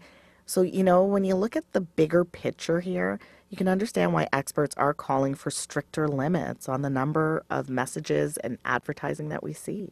What does the industry then have to say about your study? The CEO of the Canadian Gaming Association, Paul Burns, he says that since Ontario, it's the only place in Canada right now that's regulated the market, about 2 years going, that one of the things that come with it is operators and companies have the privilege to advertise. And it's actually a good way, he says, to steer gambling toward regulated sites. He did agree they need to do better when it comes to responsible gambling messaging. And I want you to have a listen to our exchange. For those who are problem gamblers, this is a trigger. For young people, they're being exposed to this when they're watching, and they can't walk away if they want to watch the game. So how do you respond to people who say, this is too much, it's excessive? Well, it's for some people think it is, and some people don't think it is. Does that 3% for you seem like enough in terms of sending out responsible gambling messaging? I think that there's always more we can do, and we will continue to do that, and we are. This is an evolution. This will continue. There will be more changes. There will be more as we learn more through this process and research. We reached out to the leagues and the broadcasters as well, right, about their role in all of this. CBC says Sportsnet controls the advertising. Sportsnet tells us they want viewers to enjoy betting responsibly. They do follow regulations.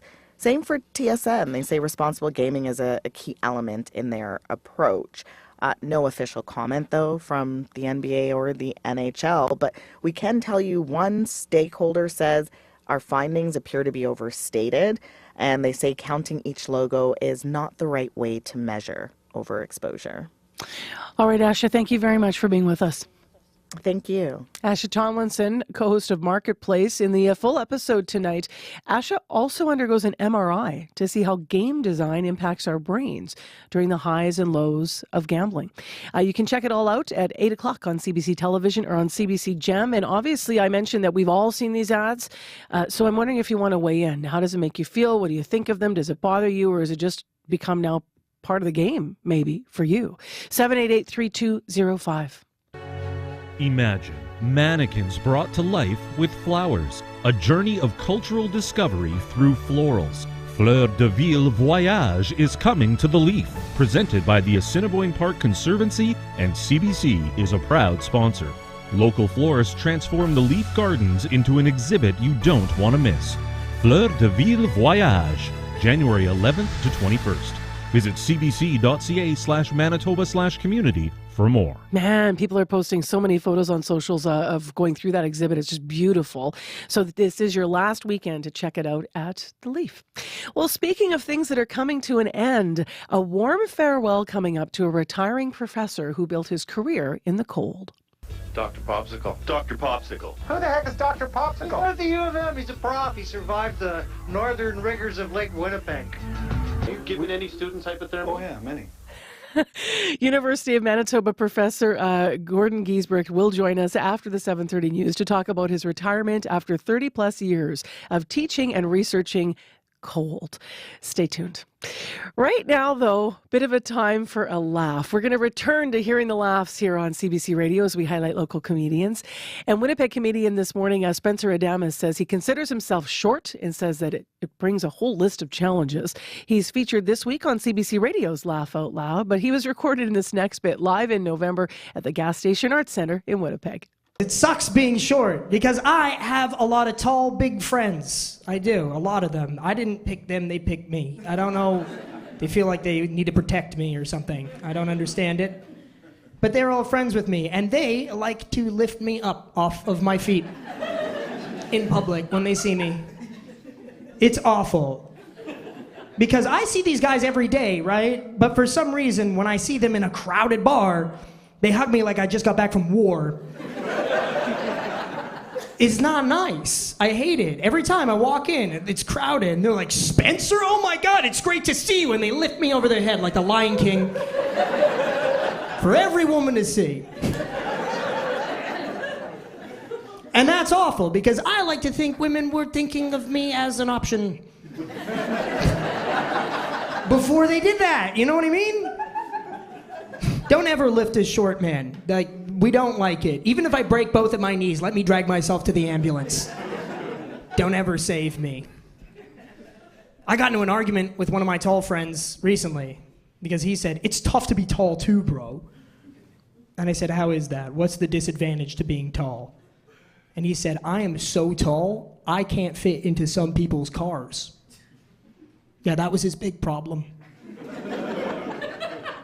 I said, that is something you can put in your dating profile, and women will be like, oh my God. What's that, 6'3"? That's crazy. You know, that's attractive to some women. What do I put? What do guys like me put? Like, I'm really good at hide and go seek. What do I put? Do you know? That isn't attractive. You like games? You're never gonna find me. You know, like it's... There's zero advantages. I can't think of an advantage to being short, you know? Even if you're like a husky guy, you got chubby chasers. I've never heard of little lovers or anything like that. Spencer Adamus with a laugh for us this Friday morning. That was recorded at the Gas Station Arts Center in Winnipeg last November. He is featured this week, by the way, if you love his comedy, on CBC's Laugh Out Loud. It is on later today at 1:30. It is right now 7:26 a.m. on your Friday morning. I can't believe it's going to be January 20th tomorrow already. This morning in Winnipeg, our forecast, ice crystals -20, mix of sun and cloud for the day. 30% chance of light snow and a high of -13 is what we are expecting. The commute's been fine so far. Regular winter driving conditions, lots of exhaust fog, could be slick underfoot wherever you are this morning, but more under wheel actually. We heard the sidewalks have a little bit better traction than the streets in some places. 788-3093 though if you do need to reach us on the commute. Paul McGowan's in for Scott Reguer with Morning Sports next. Hi there. Hi, Marcy. So let's start with football. The Blue Bombers have made a trade ahead of next month's free agency.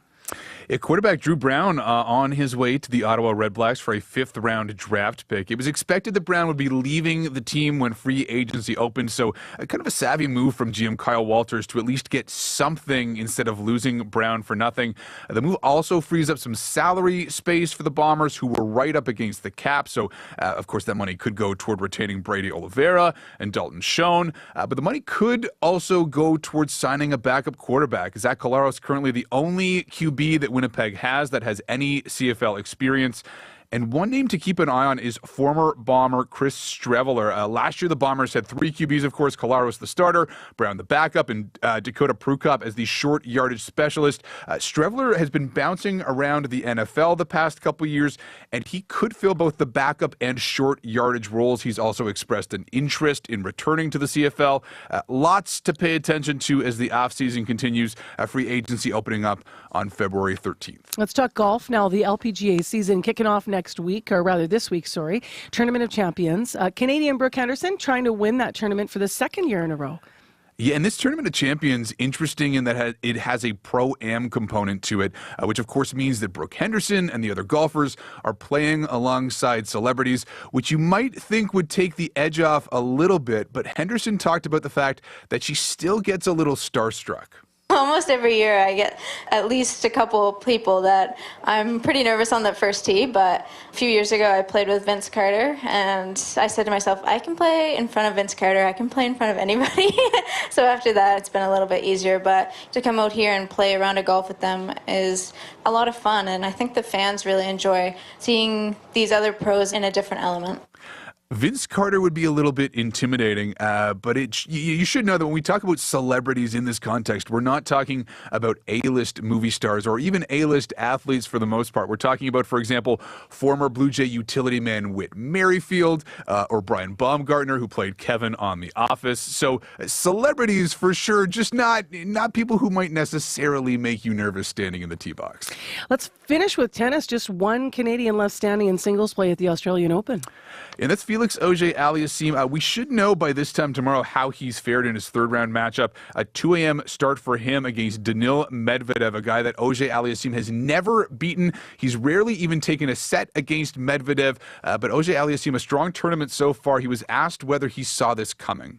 I didn't have really expectations, more just a desire to compete well, to play better than I've played recently. But I had the belief that if my fitness level was to come back to a good level, the tennis was going to come back sooner than later. Actually, when I look at it, it's a positive start. Now things will get tougher and tougher as the tournament goes on, but I feel good with my game. And we'll see if he can knock off Medvedev. That one starts very early tomorrow morning or very late tonight, depending on your sleep schedule. All right, thanks a lot. Thanks, Marcy. That's Paul McGowan filling in for Scott Reguer this morning. I'm Marcy Marcusa. You're with CBC. And coming up, we'll talk to Professor Popsicle about his retirement from cold weather research and also from the University of Manitoba. But right now, your CBC Winnipeg News. This is CBC News. Good morning. I'm Heather Wells in Winnipeg. At 7:30, it is -20. We're actually going to be seasonal today. A normal high of -13, but still with a risk of frostbite. A Winnipeg woman taken to St. Boniface Hospital's ER by ambulance says she waited 16 hours before leaving. Stacy Carrier says her 6-year-old daughter found her unconscious at their home and called 911. She was triaged and had an EKG within an hour and 15 minutes of arriving at the ER, but then she waited on a bed in a hallway before a nurse finally recommended making an appointment with her family doctor. I never got admitted. I asked the triage nurse, I said, I know there's a lot of sick people here, but am I going to get in anytime soon? There was people even in the hallways, in beds, in stretchers. There was elderly people even sitting in chairs because they had no beds left. 10% of patients waited 14 hours or more to be seen at the St. Boniface ER. That's according to the latest available data from the Winnipeg Regional Health Authority from November. The chief medical officer at the WRHA says it is working to reduce growing ER wait times. The Canadian Automobile Association is dealing with a spike in demand during this latest cold snap. The CAA's Nadia Matos says they usually get about 300 calls for service on a typical winter day. But they have been way above that in this past week, with 1,600 calls on Sunday and 2,000 on Tuesday. And she says half the calls are about dead batteries. Many people don't realize that the average car battery only lasts about 3 to 5 years because of all the extra added electrical demands on our modern vehicles. So really important to make sure that our car battery will make it through the winter months. Mato says if you notice a clicking or a grinding noise when you start your vehicle, or if you've had trouble starting it in the past, or if your headlights are unusually dim when idling, that's a good indication your battery may need to be replaced. A man convicted of killing a woman pregnant with his child gave details of his crime in a Winnipeg court, hoping for early parole. 36-year-old Nathaniel Plourde pleaded guilty to first-degree murder and was given a life sentence with no chance of parole for 25 years. But now, after 15 years, Plourde hopes for early release under the Faint Hope Clause. In 2007, he beat 24-year-old Roxanne Fernando to death with a wrench. Her body was found in a snowbank northwest of Winnipeg. 2 others pleaded guilty to murder in connection with Fernando's death. Plourde told a jury court he has rehabilitated and was encouraged by his parole officer to apply for early release. Israel's prime minister says he opposes the establishment of a Palestinian state as part of a post-war scenario. Benjamin Netanyahu says Israel needs to have security control over all territory west of the Jordan River in the future, and that contradicts the idea of Palestinian statehood and flies in the face of the two-state solution supported by the U.S. and by Canada. Prime Minister Justin Trudeau says he's not surprised by Netanyahu's stand, nor, he says, is Canada changing its stance. Canada's position is crystal clear. We believe the only way forward for the region, indeed the only way forward for a safe and secure Israel, is to have a Palestinian state that is also safe and secure with internationally recognized borders.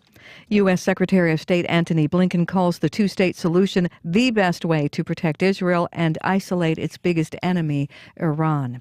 You can hear the latest national and international news coming up on World Report at 8. Carmen, Manitoba's aviation pioneer, is being remembered for his influence in the industry. Bob Dimert restored many old warplanes, including some from Japan. He flew his Hawker Hurricane as a stunt pilot in the 1969 movie The Battle of Britain. The National Film Board even made a documentary about him. Bob Dimert died last week. Longtime friend Jerry Susky remembers Dimert for his kindness. He used to restore planes free of charge. He did that for a lot of people, and he was very generous in that respect. And that's I would go and buy lunch and say thanks for working my airplane for nothing when I couldn't afford it. And he was just very generous in that respect. Bob Dimert was 85 years old. Well, the new owners of one of Winnipeg's oldest restaurants hope diners won't notice a change. Ray and Jerry's Steakhouse changed hands this week. Longtime owner Steve Hasalis decided it was time to retire after 49 years. Adam Roden is the new managing partner at Ray and Jerry's. He has cherished memories of going to the Portage Avenue restaurant when he was a boy with his family. you come in here and you feel something. And when you come with certain people, it elevates it even further. And then when you're eating, it's incredible. And so the decor, the feeling, the people, the food, it somehow is magical in a way that things that are magical you can't really explain. They just are. And Roden has no plans to make sweeping changes. He's going to leave that magic in place. He says he feels a sense of responsibility to protect the restaurant's customers, staff, and culture. You can find more news updated throughout the day. Just head to cbc.ca/Manitoba. All right, thanks, Heather. You're welcome. Time for your regional CBC Manitoba forecast with Abby Adiyami. We kick off from Winnipeg, where it's at minus 20 right now with ice crystals, and it's partly cloudy out there. We'll be seeing a mix of sun and cloud today with that light chance of snow coming our way, and we're looking at a high of minus 13 today. Though with wind chill, it's going to feel like minus 32, and there's a risk of frostbite, so you need to take care as you start your day. Brandon is currently at minus 24. The current condition there looks partly cloudy, and that cloudy sky you're seeing will be coming with like 60% chance of light snow this morning, and then a mix of sun and cloud. Brandon is also looking at a high of minus 16, but with the wind chill, it actually feels like minus 25 this morning with a risk of frostbite for folks out there. Thompson is currently at minus 28 with freezing fog and mist out there, and you'll be seeing it cloudy this morning and a slight chance of a light snow into the early afternoon. You're looking at a high of minus 13. Gimli is currently at minus 22. Gimli seeing light snow along that part of the region, mainly cloudy later, and then a light snow will definitely come into the afternoon period. We're seeing a high of minus 13. Dauphin at minus 16, Steinbach at minus 27, and Morris at the rest of the Pembina Valley region at minus 23. But right now, Winnipeg is at minus 20. All right, thanks, Abby. You're welcome. The commute this morning, Corey, what are the conditions like? Yeah, so far pretty quiet out there in terms of actually, haven't heard of any collisions or anything like that so far. Though I can tell you it is still pretty slick out there on the road. Still have some ruts to navigate, so you probably will be a little bit slower than you generally would when it's a little bit warmer out there. But other than that, if you see anything else going out there, if you're walking, biking, driving, I'd love to hear about what you're seeing on the trails as well. Let me know, and I'll let folks know as you kind of start thinking ahead to the weekend. That number to call, 204-788-3093. All right, thank you, Corey Funk. Thank you. Well, speaking of the cold, Manitobans might think they know the most about the cold. We do spend almost half the year in colder weather, but there is one person in our community who's been at the forefront of the cold and cold weather research and its effect on humans for many years, for 3 decades, Gordon Giesbrecht. But as Winnipeggers told CBC's Rick Mercer, he is also known better by this name. Dr. Popsicle. Dr. Popsicle. Who the heck is Dr. Popsicle? He's at the U of M. He's a prof. He survived the northern rigors of Lake Winnipeg. Are you giving any students hypothermia? Oh, yeah, many. Yes. But that's very hundreds. painful. It is painful, and that's why we actually pay them. Oh, how much do they get paid? A lot? $100 each time they come. Because we deal with temperature all the time. Yeah. Hello, what's that? We generally want to know what's happening with people's core temperature. We normally stick this in the nose, and it goes in behind, down the esophagus to the heart. Oh, no. So we know. $100. It's not looking like so much money anymore, eh? No. So that's an exchange between Rick Mercer on CBC and Gordon Giesbrecht, who is, after 30 years at the University of Manitoba, retiring. He has performed life-saving research in his time, and he is taking a step back, but not completely. We've reached him to find out about his future plans and also about some of his highlight moments during his career. Good morning. Hi, Marcy. How are you? I'm doing well. How are you doing? Doing fantastic. Good. I wake up every morning with a big smile on my face. I know. I know that about you. I do know that about you. Remind us a bit about what that whole thing about, when the students there were shouting you out to say, he survived Lake Winnipeg. Remind us a little bit about some of the most extreme things you've done in the name of research over the years. Well, the most extreme thing, I guess, would be I did 4 different expeditions on Lake Winnipeg in the winter. As I was, at one point, I had a goal to go to the North Pole, so that's what I was doing those for. And the first one, actually, was 2 weeks in the middle of the coldest 17-day period in Manitoba history, where the average temperature for 14 days was minus 32.5. I still can't believe we did that, but Anyway, I wrecked my knee, so I never did get to try the North Pole. But those expeditions were pretty intense and interesting and rewarding. You've always been so gracious, having fun about the cold, but the seriousness of your research obviously is at the forefront. What are some of the most important things you've learned about the human body and about cold weather? Well, when we started out, we actually got ethical permission to cool people colder than any other ethically approved studies in the world. And we learned there that people actually shivered at a much lower temperature than was previously thought. And, that's shivering is a heat production that tries to prevent hypothermia. And that information sounds kind of esoteric at this point, but we provided that to other modelers who have created, for one thing, the cold exposure survival model that is used by several organizations, including our Canadian military, to determine how long they can search for people who are stranded at sea. What do you understand about the human body in so much as, you hear us anecdotally talking at our dinner tables across Manitoba. Some people can withstand it and can find it more tolerable than others. Does that have to do with our core temperatures in the human body?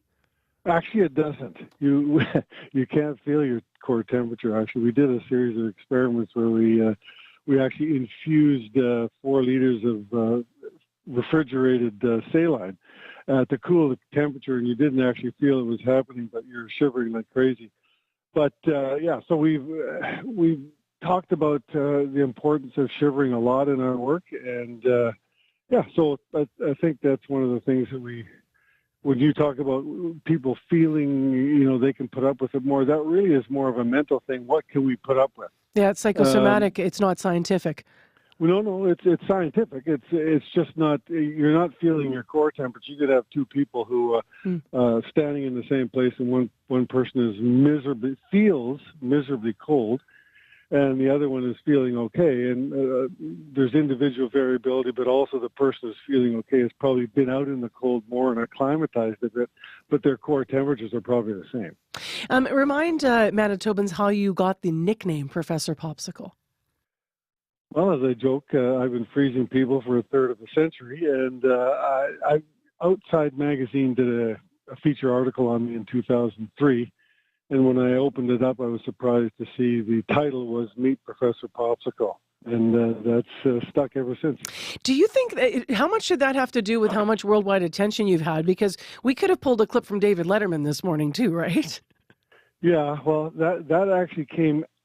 Probably the article in Outside Magazine is how Letterman researchers found me in the first place.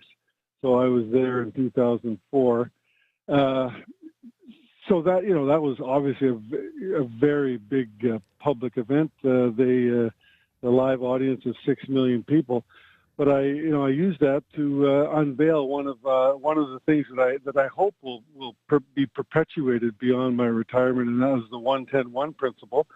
Which is if you fall in ice water, don't panic because you have 1 minute to get your breathing under control, 10 minutes of meaningful movement, and 1 hour before you become unconscious due to hypothermia. And there are many people around Canada and the U.S. who are teaching about survival in the cold who continue to use the 1-10-1 principle. Life-saving, obviously. Well, it's been very gratifying that, we have heard anecdotes from people who have reported that knowing some of these things that we provided to the public have actually saved lives. So it's been very gratifying. Something I would have, dreamed of when I started my career would be, icing on the cake if we could ever accomplish that. And been very fortunate that that's been the case. So what's next for you now that, you've retired and you've moved on from U of M? Well, I haven't completely moved on. I have a position as senior scholar here, which means a no-salary position, but I've got still affiliated with the university. I have an office here still that I can visit 1 or 2 days a week, and still I have many projects that I have to finish off and a few more that I might work on. I'm not doing any laboratory experiments anymore, so I'm acting more sort of as a advisor to some folks working on one now in the States. But yeah, so I'll do that. But aside from that, as that gradually winds down, my wife and I are interested in missions and humanitarian work. I've actually been to Ukraine 3 times in the last year, and we're probably not necessarily going back there, but we're looking at different areas, both in the city and internationally, ways that we can serve the community and make an impact. Yeah. Now that I have a little more time on my hands. You know that the kicker is going to be, and I'm sure you've heard this a million times since you made it official January 1 with your retirement, that Professor Popsicle is going to spend the rest of his time now in the sun. Well, I wish that was the case, but I usually teach in the summer. Last year I was not. I'm sorry, I usually teach in the winter, and last year I wasn't teaching in the winter, so we had a rare holiday in the sun, and I think about 8 days is my limit to be sitting around. Sun's nice. I love the sun, but sitting around on the beach 8 days is pretty much my limit. So You're I not made that way. do something. Gordon Giesbrecht, all the best in what you're going to be involved in next. And thank you so much for leaving a legacy and all that hard work and cold work on research around the world and here in Manitoba. Thank you so much for being with us. Thanks, Marcy. It's always been great to work with CBC. And just remember, keep cool, but don't freeze. Take care. Gordon Giesbrecht, also known as Professor Popsicle, now a retired professor in the U of M's Faculty of Kinesiology and Recreation Management.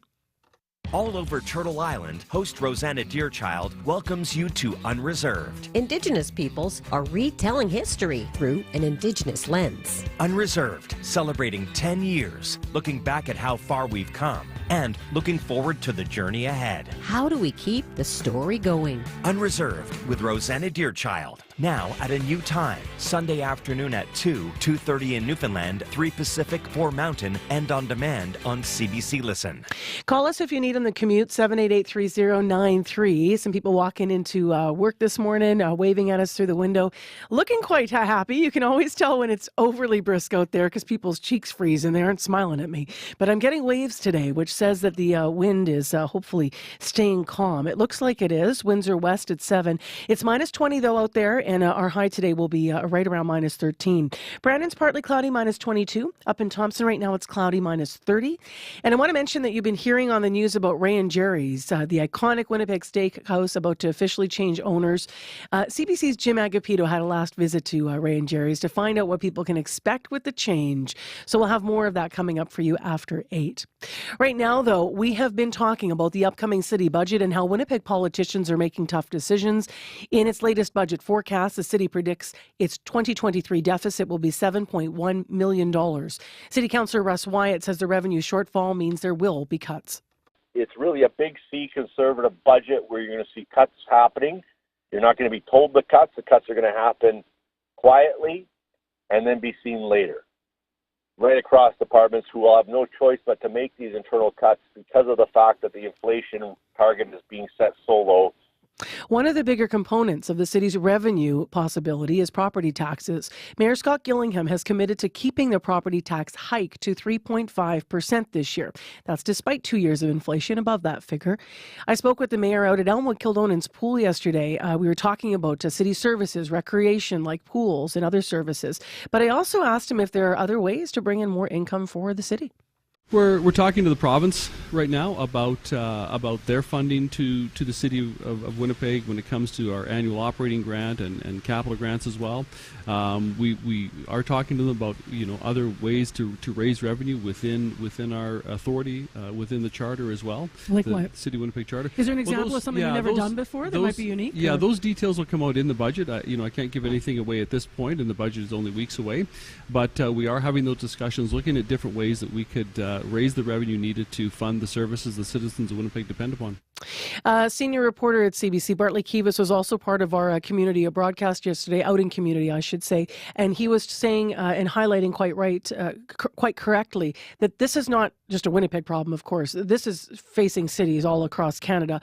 How do you find more money? In Brandon, they're proposing a 10% property tax hike right now, for example. So what are other cities doing to bring in more money?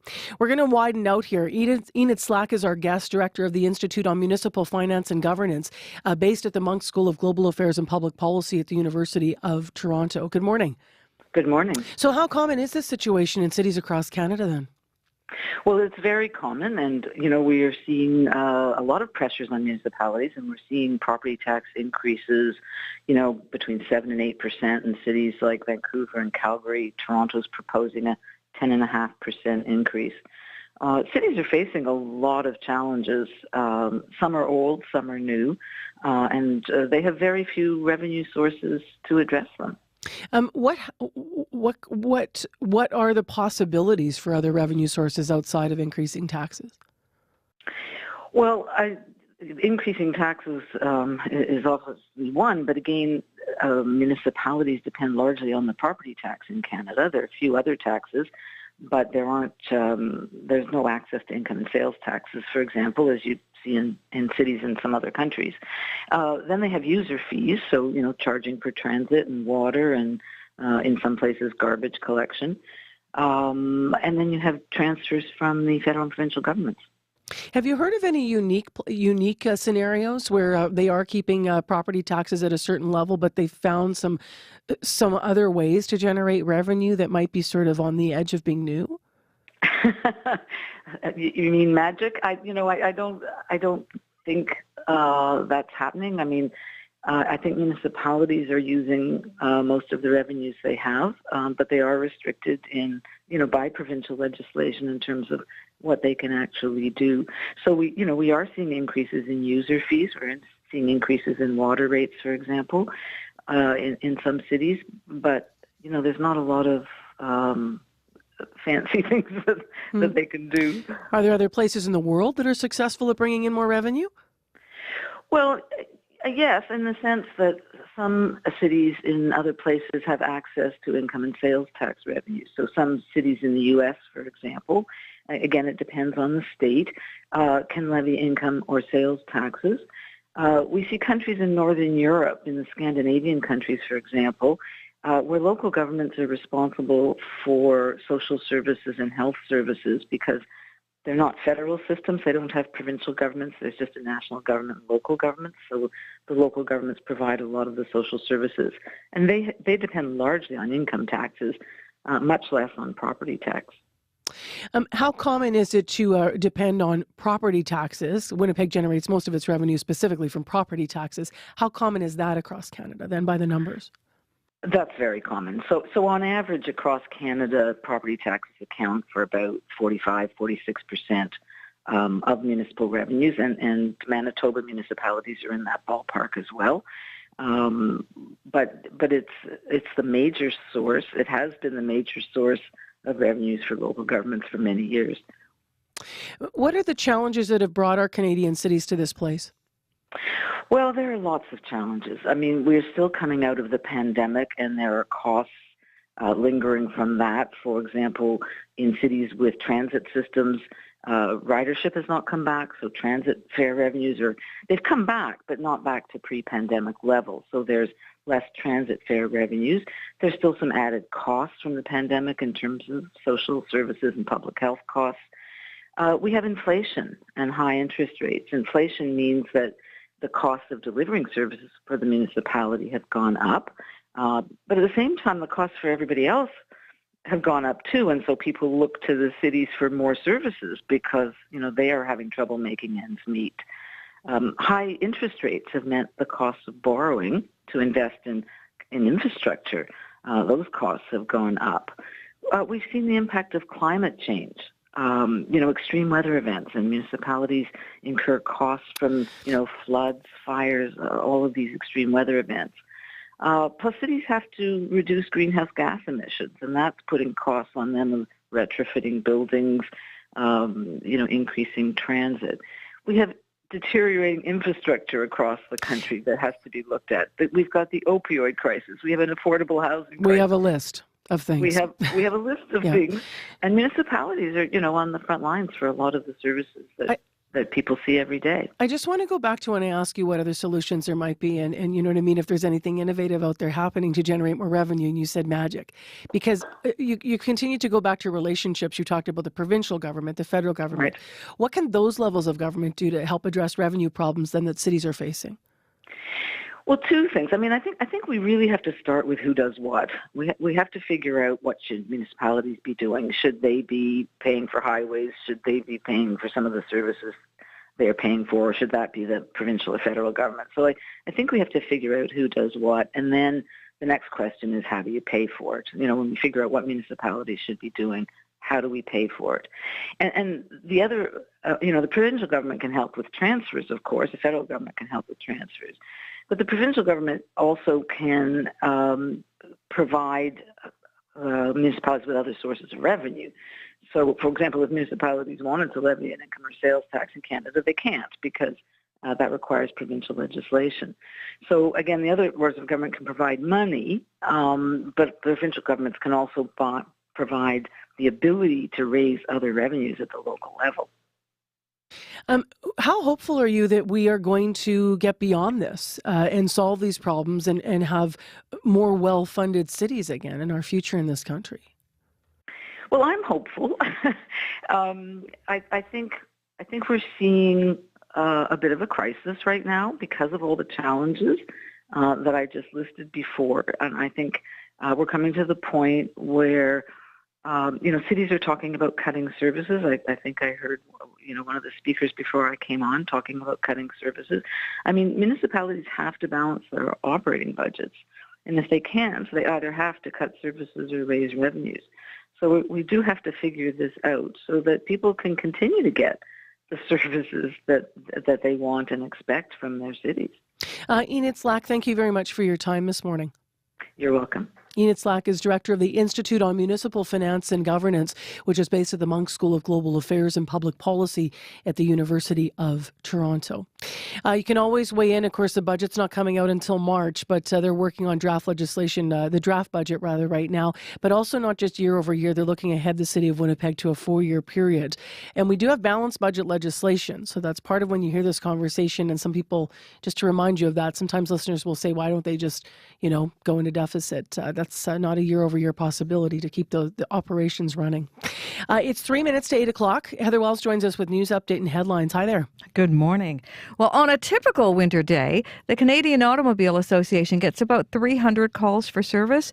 Well, during this week's cold snap, those numbers are spiking. The CAA says it received 1,600 calls on Sunday, 2,000 on Tuesday, and half of them are about dead batteries.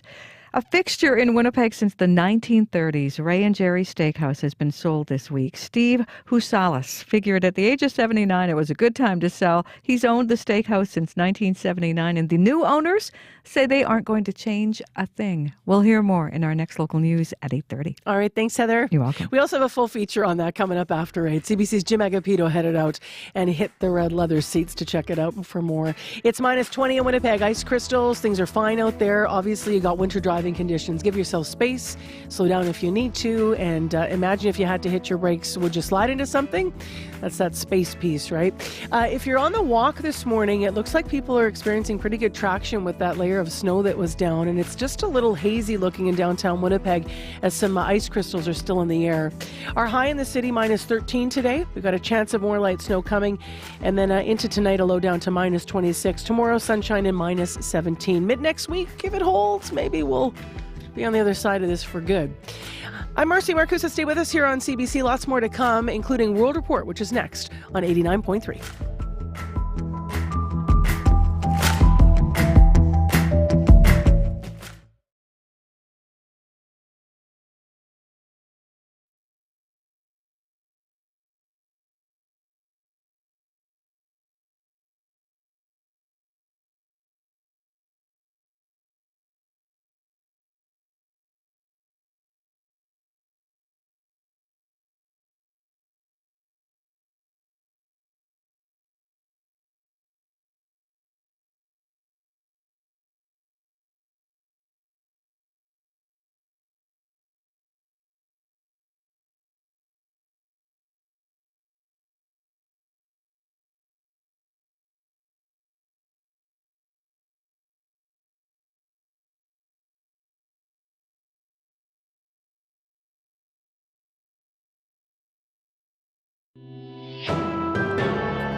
This is World Report.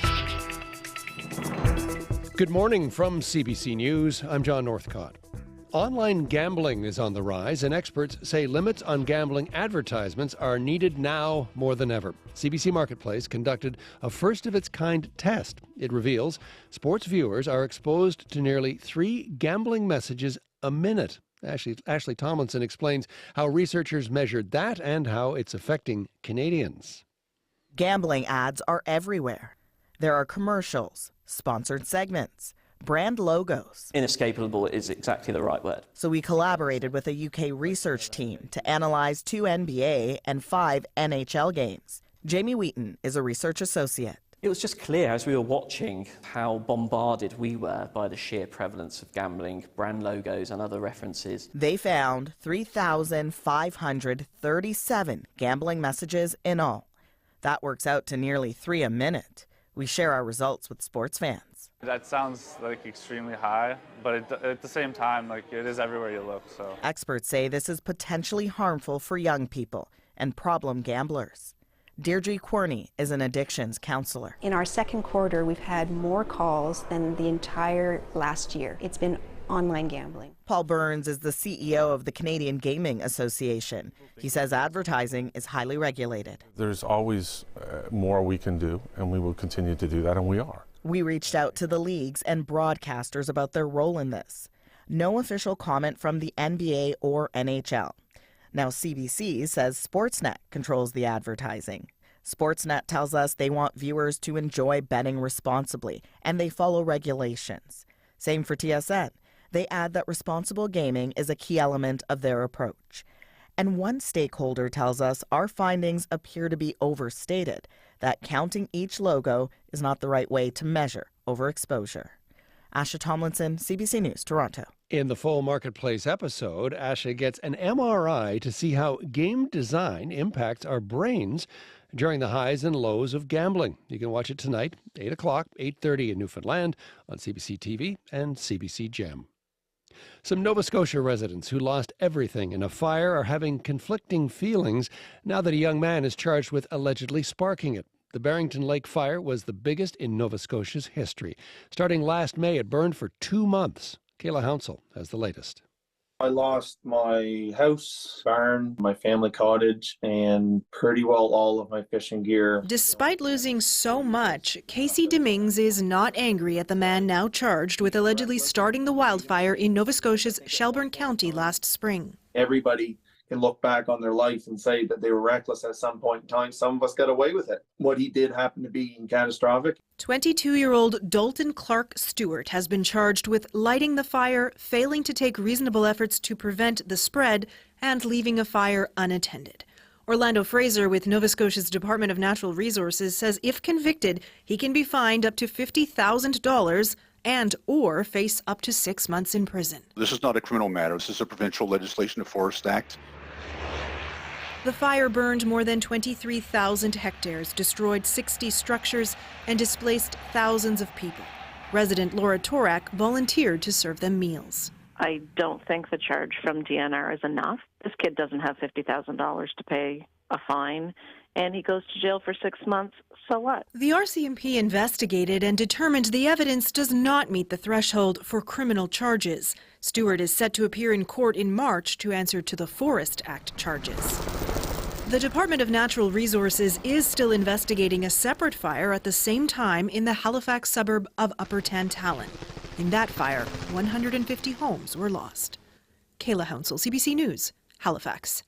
The coroner's inquest into the 2022 mass stabbing on Saskatchewan's James Smith Cree Nation is closing out its first week of testimony. Yesterday, the inquest heard from the common-law partner of Miles Sanderson, the man who killed 11 people and injured 17 others. Vanessa Burns recounted the violent domestic abuse she suffered during her 14-year relationship with Sanderson. She says he beat her 2 nights before the attacks, and his brother, Damien, the first victim of the stabbing rampage, had taken him out for a drive to try to cool him down. The U.S. government is once again walking back from the fiscal cliff. For now, Congress voted last night to fund the government until early March, but the two parties are still a long way from reaching a long-term deal. For more, we're joined by the CBC's Richard Madden in Washington. Richard, take us through what happened last night. Well, what led to the bill is basically the weather. A winter storm threatened to disrupt the agenda on Capitol Hill, so last night lawmakers moved up their vote on a short-term bill to fund the government until early March, narrowly avoiding another partial government shutdown that would have started this weekend. Now, this $1.5 trillion agreement is basically a stopgap measure to keep the lights on and pay the bills for the next 2 months. Hardline conservatives, many of them allies of former President Donald Trump, voted against it, pushing for more spending cuts. So while there's some progress on keeping the government open, a separate congressional fight is escalating over tying funding to Ukraine and Israel to the U.S. southern border. Now, Trump is urging his fellow Republicans to reject any deal negotiated with Democrats in the White House, and that sets up another showdown with President Joe Biden. I think the vast majority of members of Congress support aid to Ukraine. The question is whether or not a small minority are going to hold it up, which could be a disaster. So, Richard, the government funded into March. What happens now? Well, in 6 weeks, this funding deal expires, so lawmakers will be back at it again to come up with another spending agreement to avoid a shutdown. It's a sign of a divided Congress, unable to agree on a full-year government funding bill. But the House Speaker is trying to strike a tone of optimism, saying lawmakers just need more time to find a compromise. But compromise has been elusive on Capitol Hill. CBC's Richard Madden in Washington. Thanks, Richard. Thank you. Here in Canada, weaker oil prices are bringing some relief for drivers filling up their tanks, but the slump in prices could mean trouble for some provincial budgets, particularly in Alberta. Business reporter Kyle Bax has that story. In front of a Calgary business crowd, National Bank's Martin Lefebvre says not to expect a big change in oil prices this year. Current prices below $75 US per barrel are likely here to stay. Oil prices have come down. His forecast matches several others and means the large budget surpluses for the Alberta government are likely over. Oil prices in the low 70s. Maybe a challenge for the coming fiscal year. University of Calgary economist Trevor Toom says the province's next budget is on a knife's edge. Too hard to predict if it will project a surplus or deficit. But there's a big difference between the mid-70s and the low 70s. And that's got to be what's occupying the government's mind right now. Oil prices have tumbled over the last year, down about 20% in recent months. It's a welcome relief for consumers at the pump. For Alberta's bottom line, for every $1 change in oil prices, it translates into almost a $650 million impact. If they're really tied to a balanced budget, then there's not that much wiggle room given what we're seeing in oil prices today. BMO analyst Robert Kapsik. It depends what they do on the spending side as well, right? So they can always obviously respond to changes in oil prices. Wars and unrest in the Middle East could propel prices higher, but experts also point to the sluggish global economy helping keep prices down. Kyle Bax, CBC News, Calgary. And finally, an Italian high court is clarifying the rules around the fascist salute, the straight-arm gesture often associated with Nazi Germany or Italy under Benito Mussolini. As it turns out, delivering the salute is not always considered a crime. As Megan Williams reports, neo-fascists are celebrating the decision. Rows of hundreds of men in black jerking a straight arm upwards here in Rome last week as they commemorated the killing of far-right militants decades ago. Authorities began identifying those who made the salute associated with the fascist regime of Benito Mussolini, but it was unclear if the act was actually illegal. Last night's decision by Italy's High Court has clarified the matter. The court ruled the fascist, or Roman salute as it's also known, is a crime only if it's part of a violent act or a concrete effort to revive the fascist party. If it's made as a commemorative gesture, it is not a crime, the court ruled. The decision relates to an appeal in the trial of 8 neo-fascist militants who made the salute during a commemorative event in Milan in 2016. Neo-fascist and far-right supporters here in Italy are celebrating the decision and say they'll continue to make the salute. Megan Williams, CBC News, Rome. And that is the latest national and international news from World Report. I'm John Northcott. This is CBC News.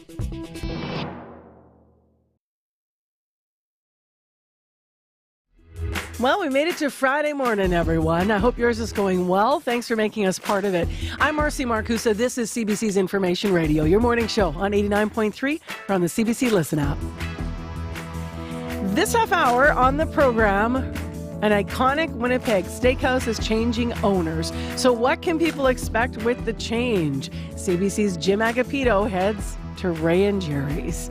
Stay tuned for that. Also, we have a fun Friday giveaway. Winterruption begins next week. The 6-day concert series is sure to warm you up, even the frostiest of mornings. So we actually have some music we're going to play and a ticket giveaway this half hour, so make sure you stay with us. You're with Information Radio, 89.3 on YouTube, on the app. Thanks for joining us.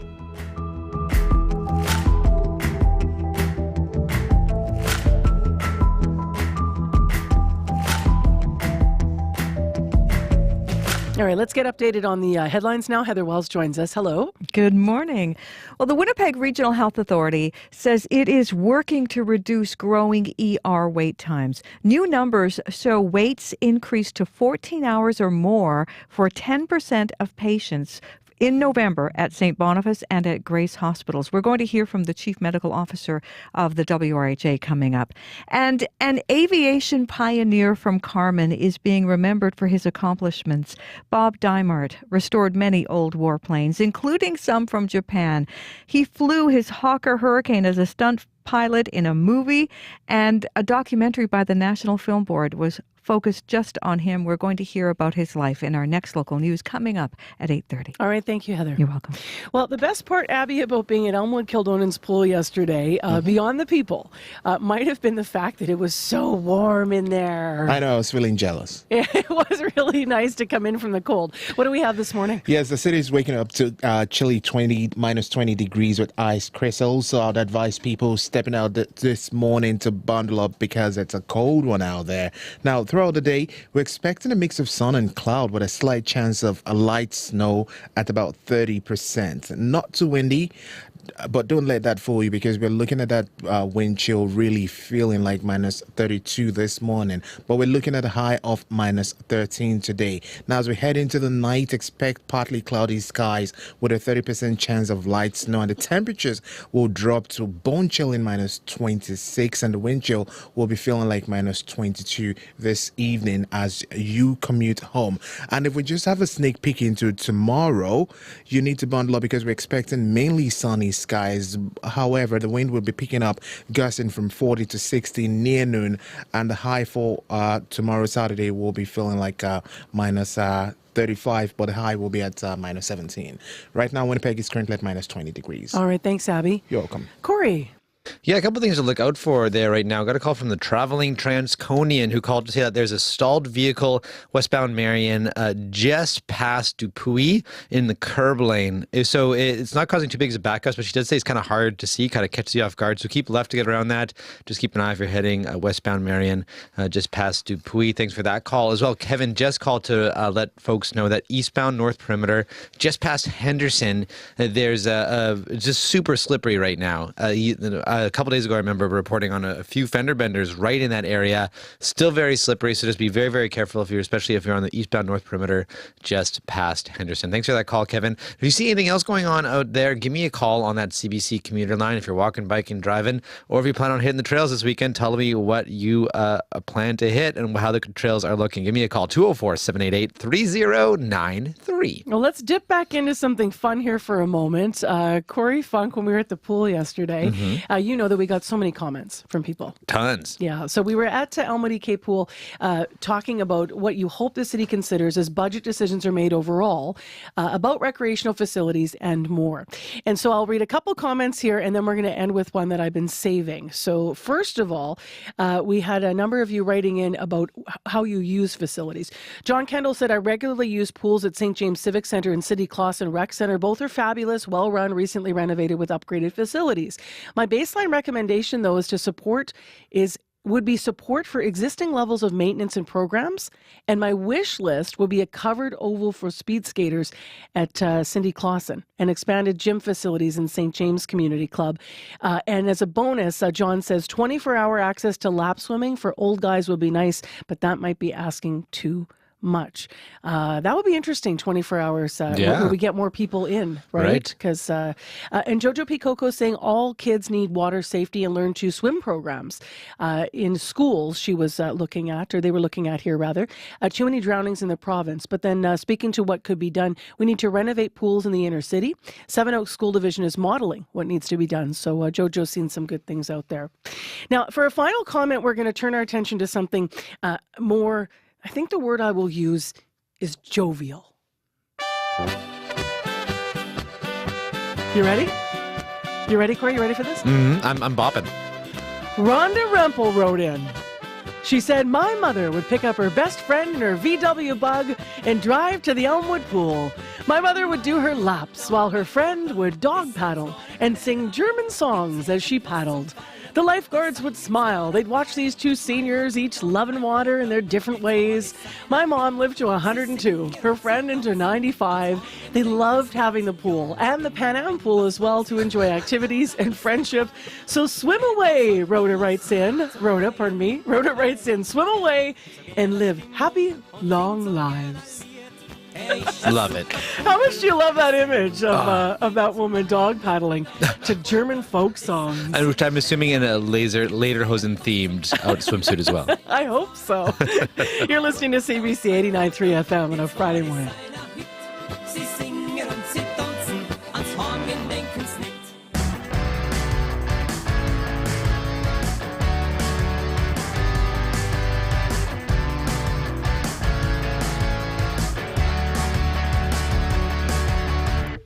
Well, up first, as you may have been hearing in the news this morning, Ray & Jerry's is in the news because it's been serving up steaks to Winnipeggers since 1939 in our city. Known for its retro interior, very red style, little has actually changed for the restaurant in the past 4 decades. Until now, it's a big change. Its current owner, Steve Hercelis, is retiring, and he's selling the business. He had a special surprise, though, for Adam Roden, the new managing partner in the business.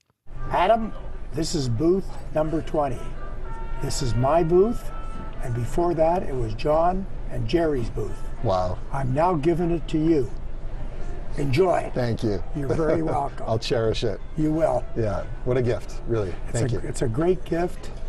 A lot of famous people have sat here with me. You're going to enjoy it. And the best part about the booth 20 is you see everybody come in, and you can watch the cash register. Okay, good tip. That's why booth 20 is very appropriate. Smart, yeah, even though there's no cash coming in anymore. There's no cash. It's all credit cards, so but we can just watch people swiping. That's it. Swipe the credit card, and that's your cash. Okay. I love that. And when you really think about it, Steve could have taken that as his retirement parting thing, but instead he's leaving it in the restaurant and handing over his booth to the new Ray & Jerry's managing partner, Adam Roden.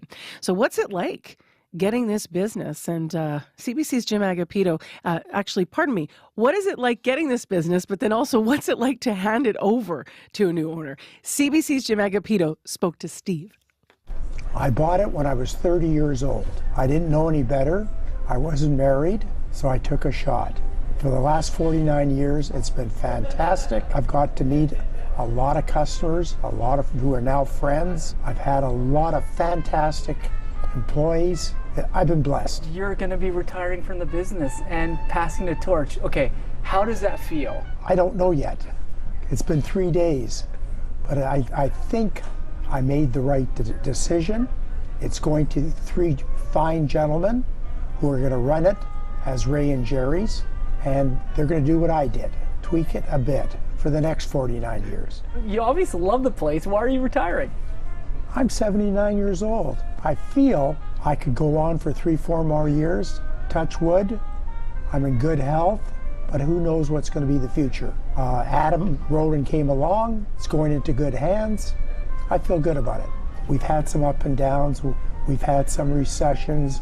We had the pandemics, 2008.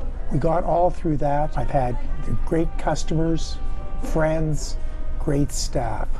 We've had a lot of people come in here. John Candy, Wayne Gretzky. We did catering for Princess Anne. Stephen Harper was in here. We've had a lot of good people in here. I'm proud. How important is it for the new owner to keep this iconic look? Well, when I bought the restaurant in 1975 from Johnny Ray of the Ray and Jerry's, Johnny Ray said to me, you can have any color you want as long as it's red. I said, okay. And I have probably changed everything in this restaurant 3 or 4 times with the like item. So the chairs that we're sitting on have probably been reupholstered 3 or 4 times, keeping it very original. Our customers, when they come in here, expect something to be the same all the time, and we strive for that. We strive that the food is the same, the service is the same. In other words, when you go to Ray and Jerry's, you know what you're going to get. You know that you got a parking lot that holds 185 cars, no problem there. No valet, no car parks. You got a spot. My name's Adam Roden, and I'm the new managing partner of Ray and Jerry's. Someone said to me the other day, I didn't know you were in the market for a restaurant, and I was like, neither did I. It was just one of those opportunities that couldn't pass me by. I had been coming here since I was a kid, and I had such cherished memories here. When I heard from my father-in-law, who's in the restaurant business, ex-father-in-law, that this place was potentially, available, I was intrigued, and I just, from that moment on, I did my best to work with Steve to make it happen. Sometimes you take a reservation and hope that a table that you need is going to leave within 2 hours. A lot of times it might not. So you're not going to win this one. You're going to get the people who are waiting for the table mad at you, and if you go over to the other table and ask them to leave early, they're going to get mad at you. Okay. So my policy is maybe wait 15 minutes, go to the table that you need, say to them, folks, please do me a big favor. I'd like to move you into the cocktail lounge, buy a round of liqueurs, as I've got another table, another party needing your table. 99 out of 100, they'll move for you. Yeah. Sometimes they'll say, oh, we're just leaving. I'll say, thank you, I'm not kicking you out. I want to buy you a round of liqueurs. The way you approach it. Yeah, that's the way to approach it. Yeah. Usually it works. Okay, that's good advice. So what's it like, to take on a massive institution like Ray and Jerry's in Winnipeg? Yes, it's scary. You feel this responsibility that you're the caretaker. You got to take care of this thing and treat it right and take care of the amazing people here and the amazing culture and the amazing people who come here. I really think it's going to be a seamless transition. That's the plan. Hopefully people come here and they really don't notice much has changed. I think we'll be looking to, do things slightly different around the edges of, the way the business is run now. Can we open for lunch, which has been our most asked question by far. When are you opening for lunch? One guy started a petition already to open for lunch. Could we do something maybe later in the evening one night? So additions to what is already happening here, not we're going to take away the prime rib. So that won't be happening. What have you been hearing from Winnipeggers? I knew this was iconic and beloved before. That's why I was so interested in being a part of owning it. But the messages that have come in since have elevated that thought in my mind tenfold. Everyone has their favorite booth, their favorite food. They want to make sure you're not changing the French fries. They have a memory they're sharing. I used to come here with my father for lunches. He worked in the area. I come here with my family all the time. It's incredibly beloved, and that's just been reinforced from the messages I've received, and they're coming in from all across the country. So it's been quite amazing. I've been waking up at 5 in the morning with that legacy on my shoulders a little bit this week. I haven't been sleeping very well, and I've been texting, the people I work with and saying, we've got to get this right. Just want to say that I'm super grateful for is the people here who have welcomed us, and Steve, who's been the most amazing, baton passer he could be, and that he really wants to see this place and the people continue to succeed. That was CBC's Jim Agapito speaking to Steve Hersalis, longtime outgoing owner of Ray and Jerry's. And that last voice you heard, the new owner, Adam Roden, new managing owner and managing partner of the iconic steakhouse in Winnipeg. And we know you have memories because when we heard Steve was thinking of retiring, you called us like crazy. So if you want to call, feels like a Friday thing to do, right? Maybe you're going out to eat in the weekend. Maybe you have a special spot in the city. If Ray and Jerry's been one of yours and part of your family's story over the years in Manitoba, give us a call, 788-3205.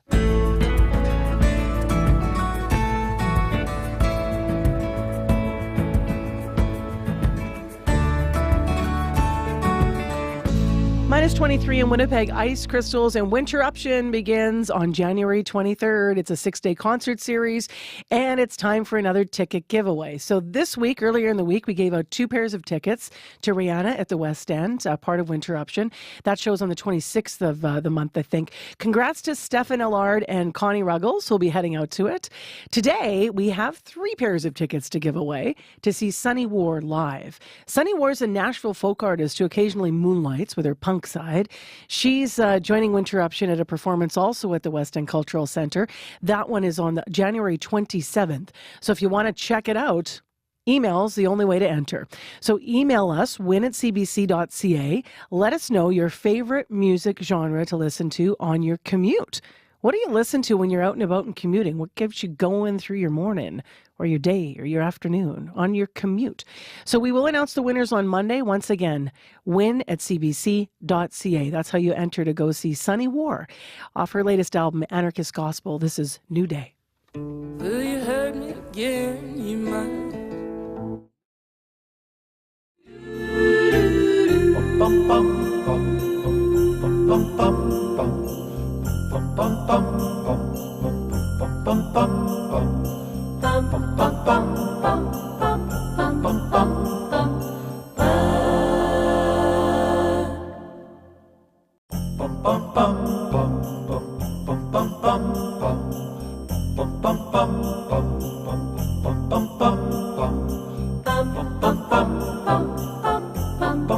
bum bum bum bum bum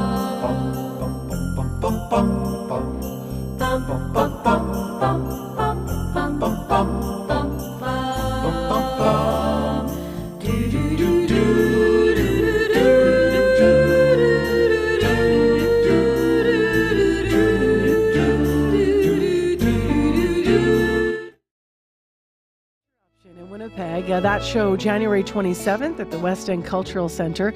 We have 3 pairs of tickets that you could win, so you have to email us, win@cbc.ca, win@cbc.ca. We're going to make a random draw of winners, and we will announce Monday who's going to the show. Well, while we have some nice music behind us, let's thank the people in our unit who work so hard on all of our programs here at CBC Manitoba locally. That's your morning show, Radio Noon, and Up to Speed. The associate producers in unit, Wendy Parker, Corey Funk, Abby Adeyemi, Bruce Layden, Nolan Kaler, Chloe Friesen, Dylan Longhurst, Daniel Friesen, May McKillop, Jim Agapito, Issa Kixon, Chidi Akuma, Sierra Sanders, and Kalkadan Mulugeta. Also this week in unit, Emily Brass, our community reporter, Shanalee Vidal, who also helped out yesterday morning while we were on remote. Weekend host Nadia Kidwai, YouTube producer Travis Peterson. Brad Lilly's also in unit this week. Producers Nellie Gonzalez, producer of our Current Affairs unit shows overall, and Leif Larson is the senior producer of audio at CBC Manitoba. Thank you, everyone, for all of your contributions, all your work. I shouldn't call them contributions, just hard work, and making us sound good and making us a community connected. Appreciate y'all. I'm Marcy Marcusa. Your CBC Winnipeg News is next. This is CBC News.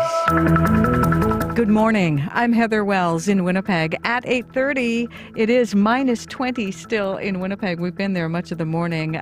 It's going to be seasonal today. Minus 13 is the normal high this time of year, and that's what we're getting, but it may not feel seasonal because of that wind bringing us a risk of frostbite. The chief medical officer for the Winnipeg Regional Health Authority says the authority is working to reduce growing ER wait times. New numbers show waits increased to 14 hours or more for more than 10% of the patients. Those numbers are from November at St. Boniface and at Grace Hospitals. Dr. Josh Reimer says staff are coming in on days off and they're working overtime, and care options outside of emergency rooms are also being expanded. There's no question those numbers are too long. Nobody should be waiting 14 hours to be seen in an emergency room. You're going there because you need urgent care. And everybody on our staff would agree that we want to move those in a positive direction. Reimer says while waits are frustrating, no one in need of care should leave. The WRHA says lower acuity patients are given other options for seeking care, such as walk-in clinics. A man convicted of killing a woman pregnant with his child gave details of his crime in a Winnipeg court in the hopes of getting early parole. 36-year-old Nathaniel Plourde pleaded guilty to first-degree murder and was given a life sentence with no chance of parole for 25 years. Now, after 15 years, Plourde hopes for early release under the faint hope clause. In 2007, he beat 24-year-old Roxanne Fernando to death with a wrench. Her body was found in a snowbank northwest of Winnipeg. 2 others pleaded guilty to murder in connection to Fernando's death. Plourde told a court he has rehabilitated and was encouraged by his parole officer to apply for release. Thousands of Manitoba drivers have been reaching out for help during this week's extreme cold. The Canadian Automobile Association has been getting way more than their usual 300 daily calls for service, including 1,600 calls on Sunday alone and 2,000 on Monday. The CAA's Nadia Matos says drivers should take precautions when heading out in this kind of weather. The first thing that we recommend is to make sure that your cell phone is fully charged and that you have a cell phone charger. The next thing we recommend is that your tank of gas do not go below half. A tank of gas will keep you warm for hours. And to really make sure that you pack an emergency kit before you head out. Matos says a winter emergency kit should include jumper cables, flares or pylons, a blanket, extra socks, non-perishable food, and water. Well, the more things change, the more they stay the same. That could be the motto at Ray and Jerry's Steakhouse. A fixture in Winnipeg since the 1930s, the Portage Avenue restaurant was sold this week by Steve Husalis. Husalis figured at the age of 79 it was a good time to sell. He says he's followed one simple rule since buying the place back in 1975. Our customers, when they come in here, expect something to be the same all the time, and we strive for that. We strive that the food is the same, the service is the same. In other words, when you go to Ray and Jerry's, you know what you're going to get. The new owners say they plan to follow that advice. They aren't planning any big changes to Ray and Jerry's menu or to its iconic red leather seating. Carmen's aviation pioneer is being remembered for his influence in the industry. Bob Dimert of Carmen, Manitoba, restored many old warplanes, including some from Japan. He flew his Hawker Hurricane as a stunt pilot in the 1969 movie The Battle of Britain. The National Film Board even made a documentary about him. Bob Dimert died last week. Longtime friend Jerry Susky remembers Dimert for his kindness. He used to restore planes free of charge. He did that for a lot of people, and he was very generous in that respect. And that's like I would go and buy him lunch and say thanks for working my airplane for nothing when I couldn't afford it. And he was just very generous in that respect. Bob Dimert was 85 years old. You can read all about his life and see some really great photos. Just head to cbc.ca/Manitoba. Thank you, Heather. You're welcome. Thank you. Thanks to our news department, Heather Walls, as well as Aaron Broman out there this morning, and Megan Ketchison. A last look at our weather, Abby. Minus 20 in Winnipeg. We're looking at a mix of sun and cloud. Chance of light snow today, heading to a high of minus 13 with a risk of frostbite. Tomorrow will be mainly sunny, high minus 14. Brandon and Westman region will be clear tonight, low minus 30. Thompson will be having fog patches, high minus 13. A mix of sun and cloud in Gimli, minus 23, minus 25 in Brandon, minus 28 in Steinbach. Maurice and the Pembina Valley region, minus 23. All right, thanks, Abby. You're welcome. Corey Funk, it's been pretty quiet for you this morning now that everyone's used to winter driving. Right, exactly. You can tell people kind of adjusted a little bit out there. But just some warnings for folks. It is still slippery out there, particularly on the eastbound north perimeter just past Henderson. Kevin phoned to say that it's quite slippery. There were some fender benders there earlier this week. But other than that, have yourselves all a lovely weekend. And thanks for everyone who called. And stay safe out there, whatever you find yourself doing. All right, thanks, Corey. Thank you. Coming up on The Current, which always follows our morning show here, researchers are concerned right now about rapidly melting glaciers in Greenland. So much fresh water is going into the Atlantic, it is actually changing ocean currents. And that could have long-term ecological effects. Matt Galloway speaks with William Colgan this morning, senior researcher for Geological Survey of Denmark and Greenland. So that's coming up in a conversation on The Current in moments. Thank you, everyone, for listening this week, for engaging, and for writing to us here at Information Radio. Love having you along, and it's our privilege to be part of your morning. We'll talk to you again on Monday morning. I'm Marcy Marcusa. Take care, be well, and as Corey said, stay safe. Have a wonderful weekend.